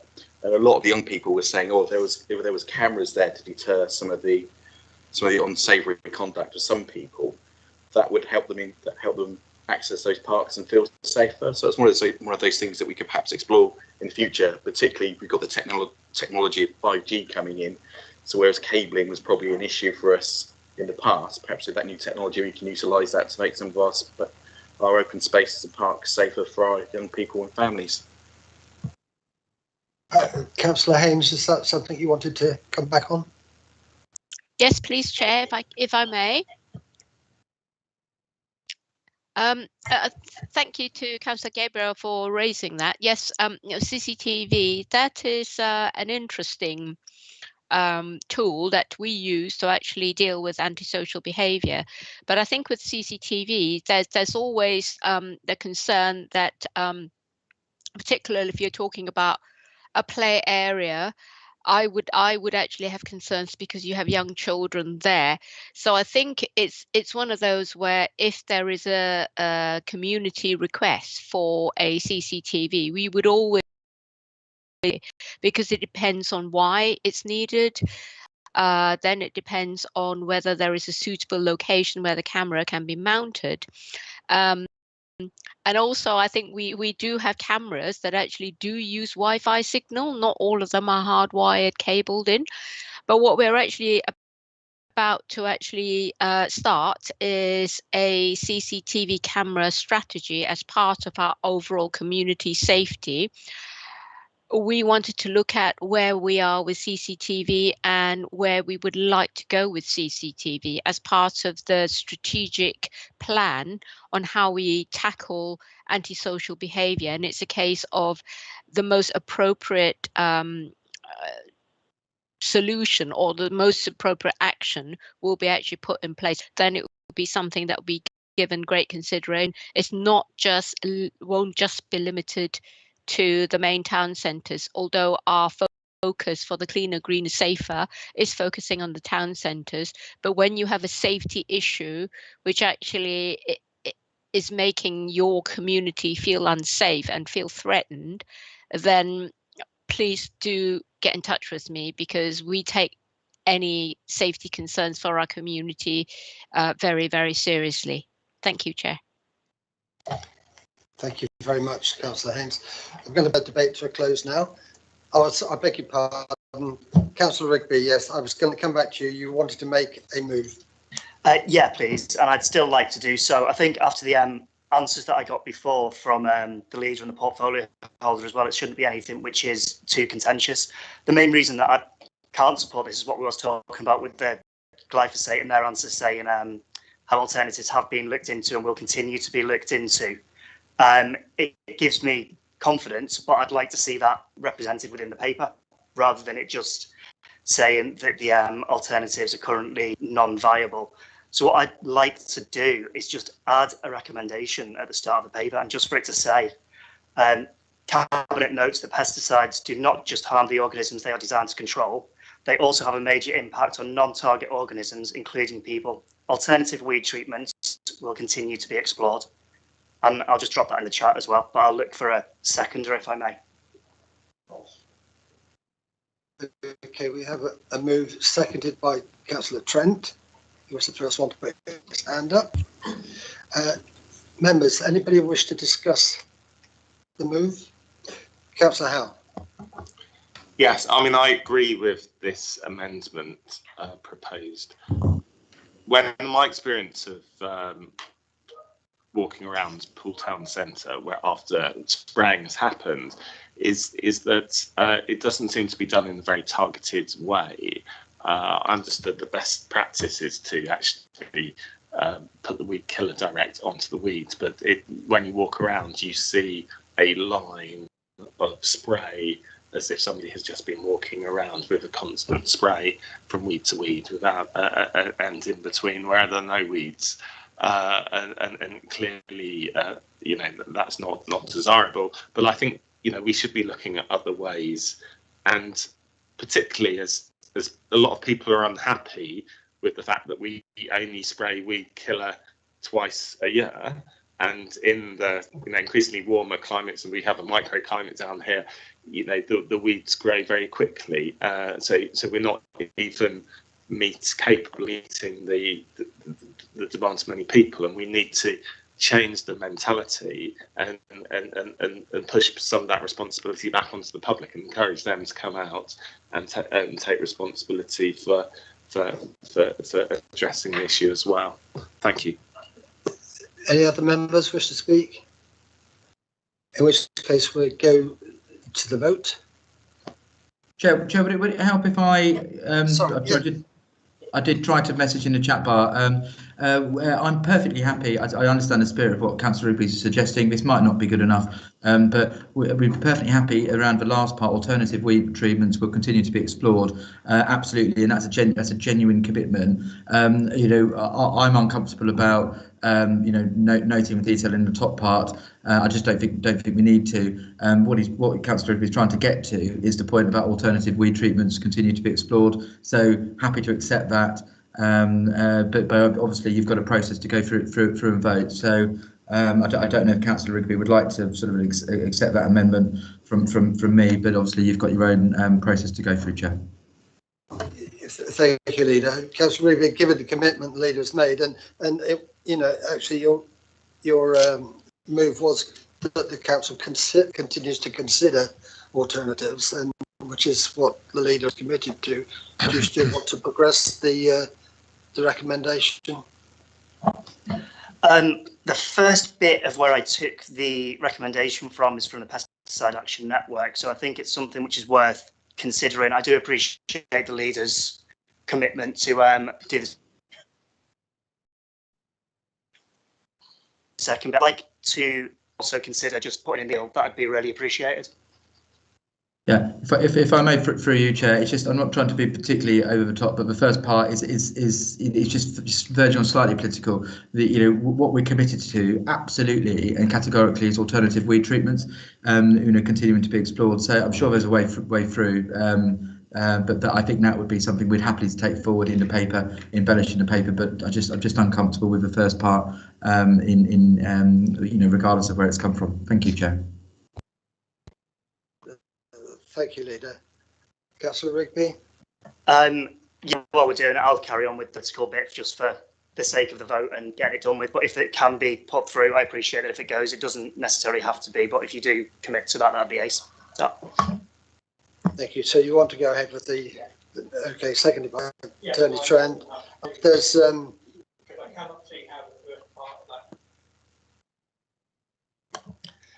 Councillor Kelsey wanted to speak. Yeah, thank you, Chair. I'm happy to support the second part, but unfortunately, Chris, I don't know enough about the first part to be able to do it. I'm not up on all these pesticides and all that sort of thing. I understand your sentiment entirely, but I personally don't understand enough about that to be able to put my support to that, but happy to do the second part. I think what you said on the second part is absolutely correct. No, I'm sure it won't, Chris. I'm sure it won't. Okay, anybody else? In that case, go for the vote. Those in favour of the recommendation?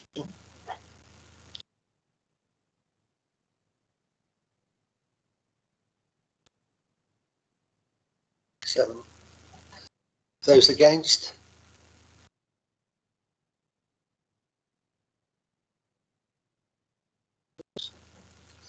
And those abstaining? So that the vote is not carried, correct?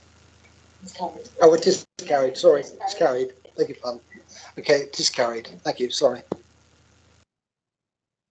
All right. Are we all done on this one now then? Okay. Shall we move on? Scrutiny of community-related cabinet reports, and the next one, the community engagement and consultation strategy. And I believe it's introduced by Councillor Karen Rampton, portfolio holder for adults, to introduce the report. Thank you. Yes, thank you, Chair. I'm really happy to introduce our community engagement and consultation strategy, Connected Communities, and this sets out how the Council will engage, consult and involve our communities, ensuring accessibility, inclusivity and consistency, and of course putting our people at the heart of everything we do. Our big plan and our corporate strategy talks of our priorities of connected and vibrant communities, and this strategy supports those principles. We have fabulous assets in our communities, and the strengths-based approach that we are taking will build on these, as well as give our residents and our businesses a greater say and a good understanding of the council, and of course the council a great opportunity to involve those communities. The development of the principles in this paper follow a really good, robust 13-week consultation. It's an excellent paper, and it actually belongs to Councillor Jane Kelly, who is our lead member for community engagement.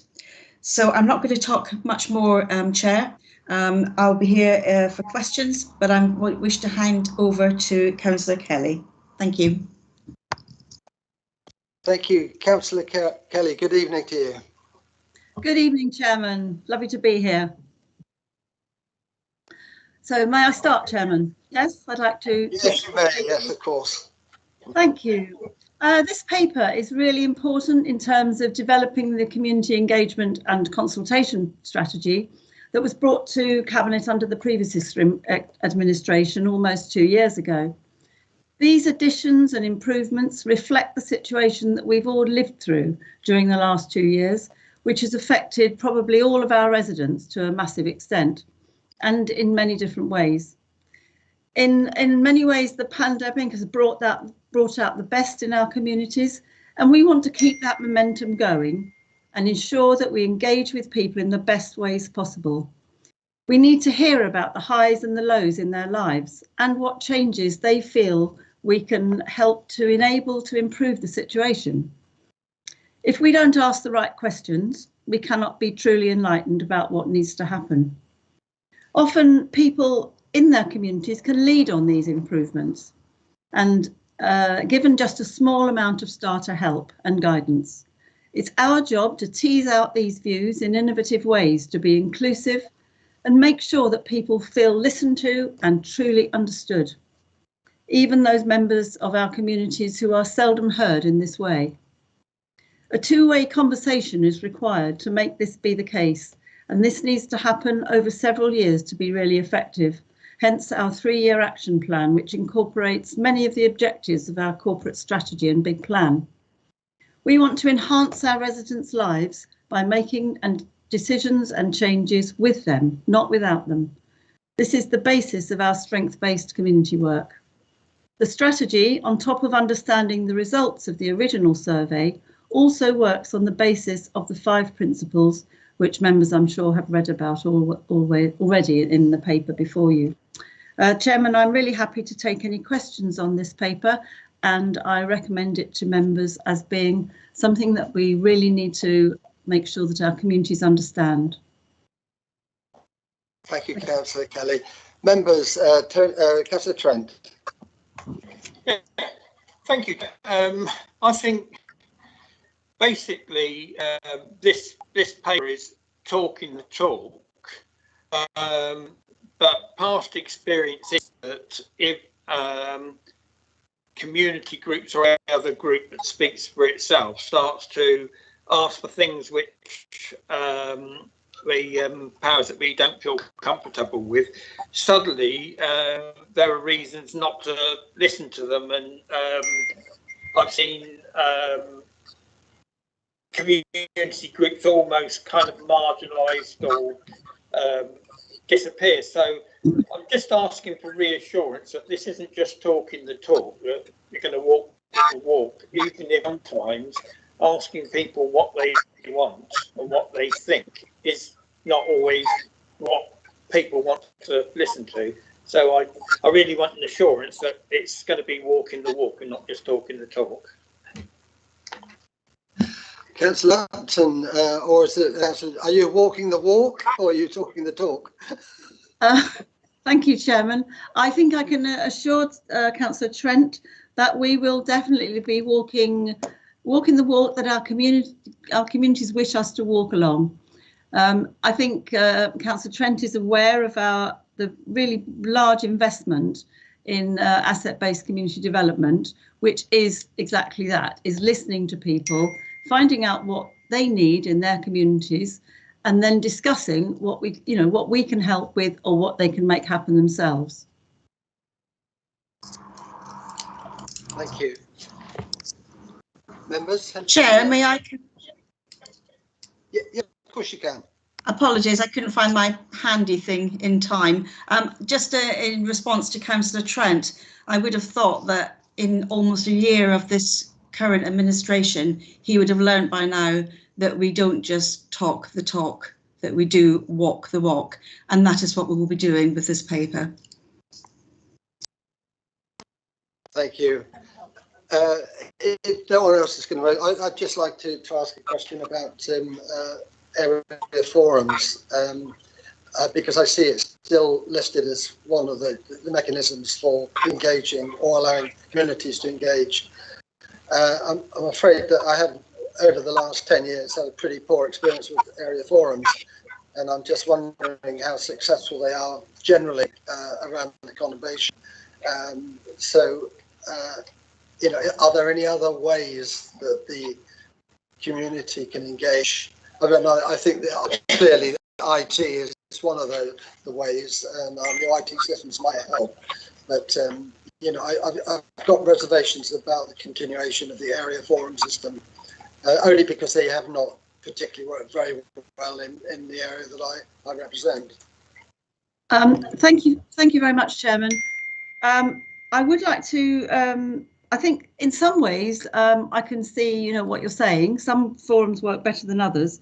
But what was really interesting about the big consultation that happened was that many residents said that that was their preferred method of finding out what was going on and being part of their communities.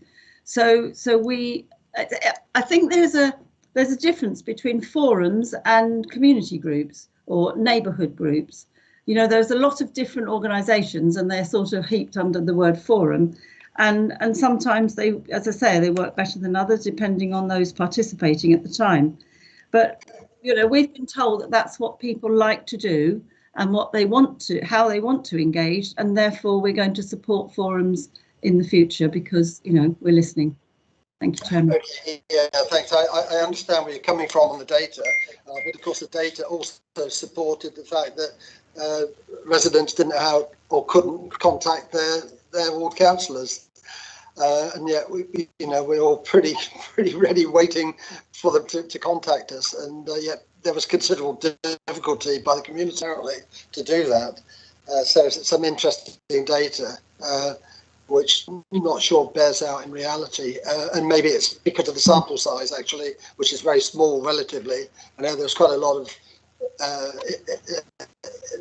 discussions at various locations, but the actual paper returns were actually relatively small. But anyway, did you hand it, Councillor Edwards? Anybody? Yes, Councillor Slade, thank you. Thank you. I'm interested, actually, Chair, that you talking area forums, because I thought they were abandoned in about 2014. Are they still happening in Bournemouth? Because they stopped happening in Poole back in 2014. So if they're coming back, will they be coming back for all of us? Because we haven't seen them. And Councillor Kelly, I wondered if I could get your comments on how you feel the new consultation platform is working. I have made an effort to engage with every single consultation I can so that I can help my residents understand the process. I'm really finding it an unsatisfactory experience. If I can just explain what I mean, for example, if you take the one on the seafront strategy, intuitively you want to talk about the stuff that you see in the strategy, but it doesn't help you to do that because it gives you one free format box, which is quite limited. It doesn't allow you to comment as you go through.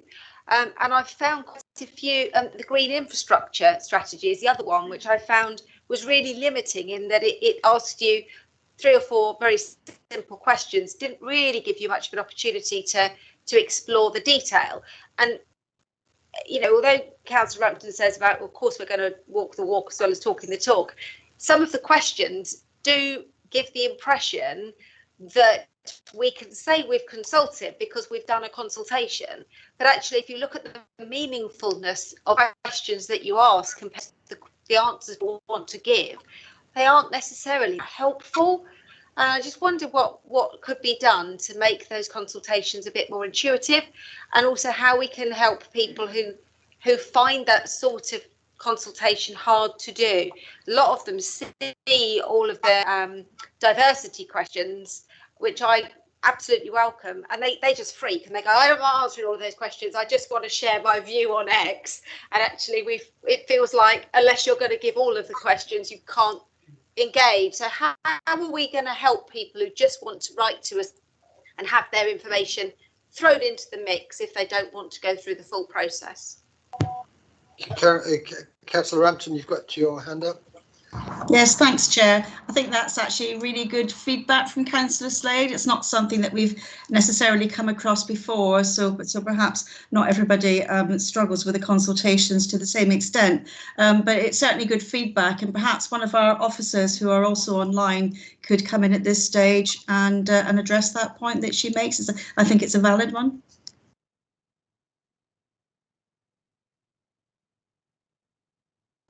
Good evening. Who have we got here? Hello Lisa Stutchbury. Hi, I'm Lisa Hello, Stutchbury. Lisa. I'm Consultation Manager for BCP Council. Yeah, thank you, Chair. Happy to come in on that point. The consultation online platform is it's a new tool for us this year, and we are experimenting with all the different tools that we can get people to drop an idea, we can get people to fill in a questionnaire. So it's actually really useful feedback to hear from Councillor Slade. If you are finding specific consultations difficult, then please do get in touch with me. We're just experimenting really with the different tools and what works for people and what doesn't. I hope that answers the question. Can I just clarify? I'm not having any difficulty. The fact that we have 400,000 residents, and the housing strategy had 100 people who responded. Now, there were 2,000 people accessed it. No, 20,000 people. It was thousands of people accessed it. 2,000 people viewed it, but only 100 people responded. That's 1 in 20 of the people who viewed the strategy actually completed it. If it was easy to engage in that consultation, wouldn't the other 19 have done so? So please don't try to suggest I can't fill out the questionnaire, because that's quite offensive. I've managed to fill them all in, but they are lengthy, they aren't always intuitive, they don't always match what you're actually trying to say. I personally love the ideas board, but then I'm the sort of person who will go off and Google something and find a picture and put it in. But that's quite a quite an intensive experience to actually put those things in. I'm actually thinking more of people who might be older, who might not be digitally literate, who might not have English as their first language. How are we engaging with all of those people difficult, or who find a series of questions quite tricky when they just want to share their simplistic view of it? I'm not suggesting for a minute I can't do it. Sorry, I didn't mean to cause any offence by that comment. Any other members wish to? No, I think it's, I think we've been waiting for quite a long time for this consultation, and obviously with the lockdown and everything, things were sort of put on hold. But the way that our community engaged with the council is obviously extremely important. We've got to facilitate it whichever way we can. And this strategy does go some way to suggesting how that might happen. Chairman, thank you. Yeah. May I say something else about it, please? Thank you. Yeah, please do. Thank you. I just wanted to say, to reiterate really what Councillor Rampton has said to Councillor Slade. Absolutely, this is really helpful feedback. And also, we should note that we're going to upskill the workforce a bit as part of this strategy and part of the action plan. That's one of the things, to make sure that there's improved understanding and that we can use different means of engagement and consultation. It's all about building on what we have now and making it better. And also that the non-digital engagement is really important. Again, through the community groups and the area forums and those sorts of things. We're going to use our libraries. We're going to use every single tool that we have. It won't just be digital. And also, part of it can be when councillors receive letters and emails from their residents, or even comments while they're out and about, comments about things, they're part of a consultation, aren't they? Councillors need to kind of take those things on board. And if that resident isn't able to pass it on, do it for them. We need as much information as we can in any way possible. Thank you, Chairman. Thank you, Councillor Kelly. I sort of interrupted through my talk the talk. And then my talk the talk has disappeared. Anyway, I think, welcome you for the paper, and we've got a way to go forward on this. Let's hope that the community is able to engage with the council in an improved way because of the strategy that we're going to implement. So I think we'll close that, and thank you for the paper. Thanks for being here this evening, and move on to our next agenda item. Thank you, ladies. So we're going to move on now to agenda item 8, scrutiny of complaints and 2020 LGSC report. And Councillor Drew Mellor is going to introduce this one to us. Thank you, Leader.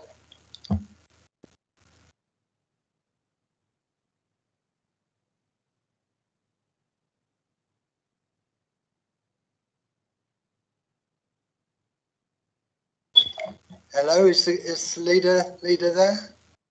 I think the leader may have handed over to me in his absence.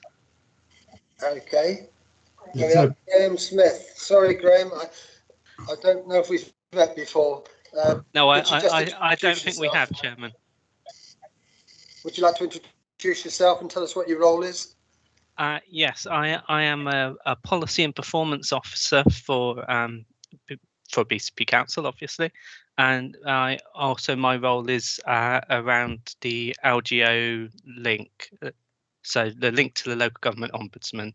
So monitor complaints cases with the ombudsman, and that's why this report is coming to you in relation to the annual report from the ombudsman.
Okay, welcome back everybody. We've rebooted the hub and hopefully things will be okay from now on.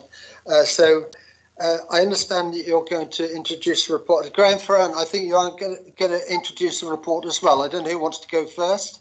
I'm happy to leave it to Graham to introduce, Chair, if that's okay, and I'll pick up anything that comes out of it. Okay, thank you. Go ahead, Graham. Okay, thank you, Chairman. The report in front of you is a overview, I suppose, of complaints received by the LGSCO over the previous financial year, as outlined in their annual report.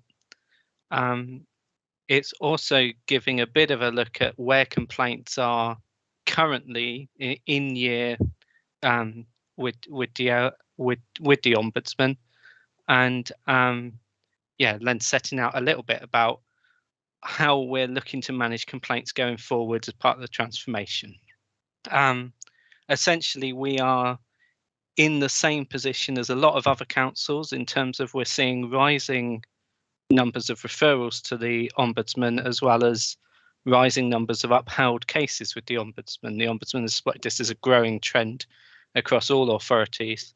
The report also highlights the increased cost of judgments of decisions against us by the Ombudsman in terms of remedies. Thank you, Graham. Mr. Ferrand? I think nothing to add, Chairman. I was just looking at the numbers, and if you look at 105 complaints received, which is on paragraph 22, that feels like a lot. But actually, if you prorate the number that the Ombudsman gets each year and compare them with our population size, it's roughly the right sort of percentage. You'd expect them to get 80 or 90 for BCP. It's an urban area, probably more complaints within urban areas. So first, I looked at that number and thought, well, that's a lot, but actually, relatively, it's probably about the right sort of number for our size of population. But no, happy to take any questions on the report. Thank you, members. Councillor Kelsey. Yeah, thanks, Chairman. It was just a mathematical number, really. Looking at that chart that Mr. Farrant's just mentioned, I was wondering how he managed to determine 16 when he only actually received 14. I can answer that one if you like. Please go ahead. So the Ombudsman gives out two figures, essentially. They give out the figures they receive in year and the figures they determine in year. And the ones they determine can often be ones that they received in previous years. And subsequently, there's also ones that are carried over. I think there was about 40 live cases of ours with the Ombudsman at the end of year. So they're not the same numbers because they're ones that have been carried over from previous years. And with the pandemic, they determined fewer cases than normal. Thanks, Graham. Thank you. Any other members? Councillor Slade. Thank you. I recognise that this paper relates to the complaints that go to the LGSCO, but obviously there are a significant number of complaints that don't make it that far, because obviously either they've been resolved or people have just got fed up with the process. Can you just share with us, anecdotally, I am hearing more people who are complaining, whether they are complaining using the right systems, and whether their complaints are more petty than they used to be, or whether people are less tolerant than they used to be, is difficult to tell. But from your perspective, receiving those complaints, are the levels of complaints that officers are having to deal with going up? And is it becoming more difficult to satisfy people? Because this is, it's hard to tell what the trajectory is with this, with having the pandemic, but which direction is it going in, and what are we going to do to make sure it does get better? I'm not sure who wants to take that one. Somebody called Graham. I do. one of the Grahams will take it. I mean, I can start, and if you have anything to add, Graham, then let me know.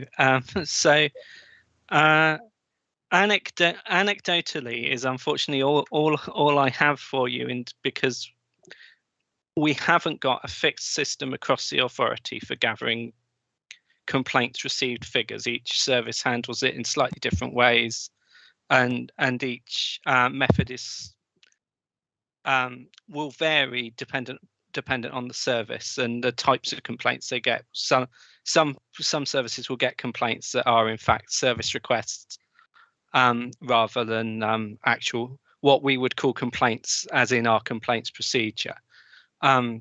I'd also say that numbers of complaints are not necessarily an indicator of how well we are doing, because we want to be an open authority that enables people to complain. But it's how they're resolved that is actually the significant indicator of whether we're doing it right or not. So anecdotally, complaints are rising across the country relating to councils. The Ombudsman has indicated that they have seen that complaint systems across the country are under pressure. And there are services within the authority that are particularly under pressure with complaints. I think it would be fair to say that. We are looking at, as it says in the paper, we are looking at centralising the way we handle complaints, which should provide a better overview of what's going on in terms of complaints we've received, and take some of the pressure off the frontline services in terms of dealing with those complaints, and hopefully provide a bit more independent oversight of complaints in terms of not being service focused in the mindset of that service, but having a holistic view of the authority. I think that's covered everything, but if I've forgotten something, please let me know. Can I just add a little, Chairman? Yeah, please, Graham, go ahead. Yeah, thanks. I think it is genuinely impossible to say at the moment, because we've seen a number of service-related issues through the pandemic. So just as the example, closing down the green waste collection service for 4 weeks actually gave rise to quite an influx of calls to the system, to the service. They generally wouldn't count as complaints, but they will have delayed other calls coming through. So we will get varying numbers on that. We're still seeing the 3 different services as they begin to come together, different routes coming in, and I think it makes it very difficult to compare with where we were 2 or 3 years ago. I mean, my idea would be to track the numbers of referrals, for example, over the last 5 years, and just see what the trend is, rather than just looking at year to year. Actually, this year, as society reopens, you would expect there to be more complaints than there were last year, when it was generally closed down and people weren't doing things. But on some areas, of course, we are seeing just an increase in demand. So for early health and care plans education, health and care plans for young people, we're seeing an increase in demand. Now, if 1 in 100 makes a complaint, then as you get more demand, you will get more complaints. So I think it's genuinely difficult to tell at the moment. We're trying to get in place through the transformation programme some really some more efficient ways of measuring that and monitoring it. At the moment, we don't have the detail, and we don't have it going back the last couple of years to really be able to compare with. It feels, as the Ombudsman said, that more people are complaining about public services generally. I think that's certainly a shared experience, but we don't have the numbers to really confirm that. Yeah, Councillor Slade? Yeah, it's absolutely not a criticism of having more complaints, because it's a bit like when you're at a school and people say there's no bullying in the school. There is bullying in every school. There are complaints in every council. What worries me slightly is that we don't have a system by which we can actually monitor it. I mean, I refer back to a comment that was made in the summer on a particularly difficult weekend, where there was this proud statement of "we had no complaints," and you're like, really? You know, over that weekend, many councillors received complaints from residents about things that had happened. Many residents phoned the council to complain, but because nobody had completed the complaints form, the council had not registered any complaints. And I think we should be striving for a council where we don't worry about the number of complaints, we worry about how we resolve a complaint. And I think that's what concerned. The only thing that I've heard that concerned me is that we don't actually have a system, so we don't really know what we're doing. I'd be a lot happier if it was the level of complaints are going up, but that's because we're expecting more of people and we're demanding more of, you know, of ourselves, and we are encouraging people to tell us how we can do it better. That would be what I would love to hear. But I realise in transformation it'll take a little while to get there. Yeah, I'd just like to add to that, because clearly having records of complaints is a key driver in improving the performance for across the council and all departments, and it's good to hear that you're looking to come up with a centralised system where we can access the data, maybe compare that, or use them even as KPIs, you know, an improvement in the complaints in any particular service. But I guess I've got a burning question: is how long is it going to take to get a system together?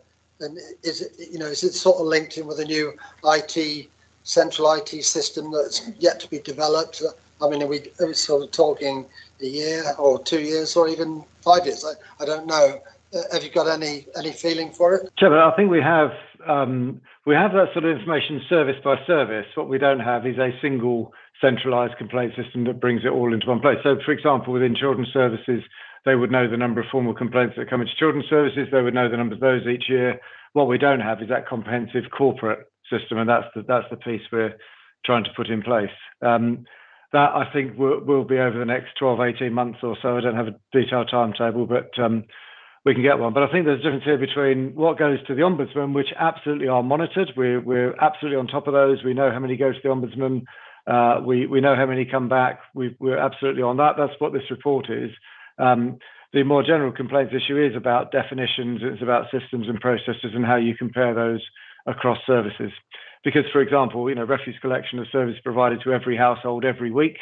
You would expect that number to far outweigh the number of complaints you might get about young people or education, health and care plans. However, you might put a relative weighting on those as well. So we need to find a way of trying to work that through, so we know what the percentage we would expect is, and what's good and what's bad. Thank you very much. Any more members? No. Well, thank you very much for the report, and thanks for being with us this evening. I think I don't have another item, but I think it's just to note the dates of the next meeting, isn't it? Note the dates of the next meeting, and with that, we close the meeting. Thank you very much, members.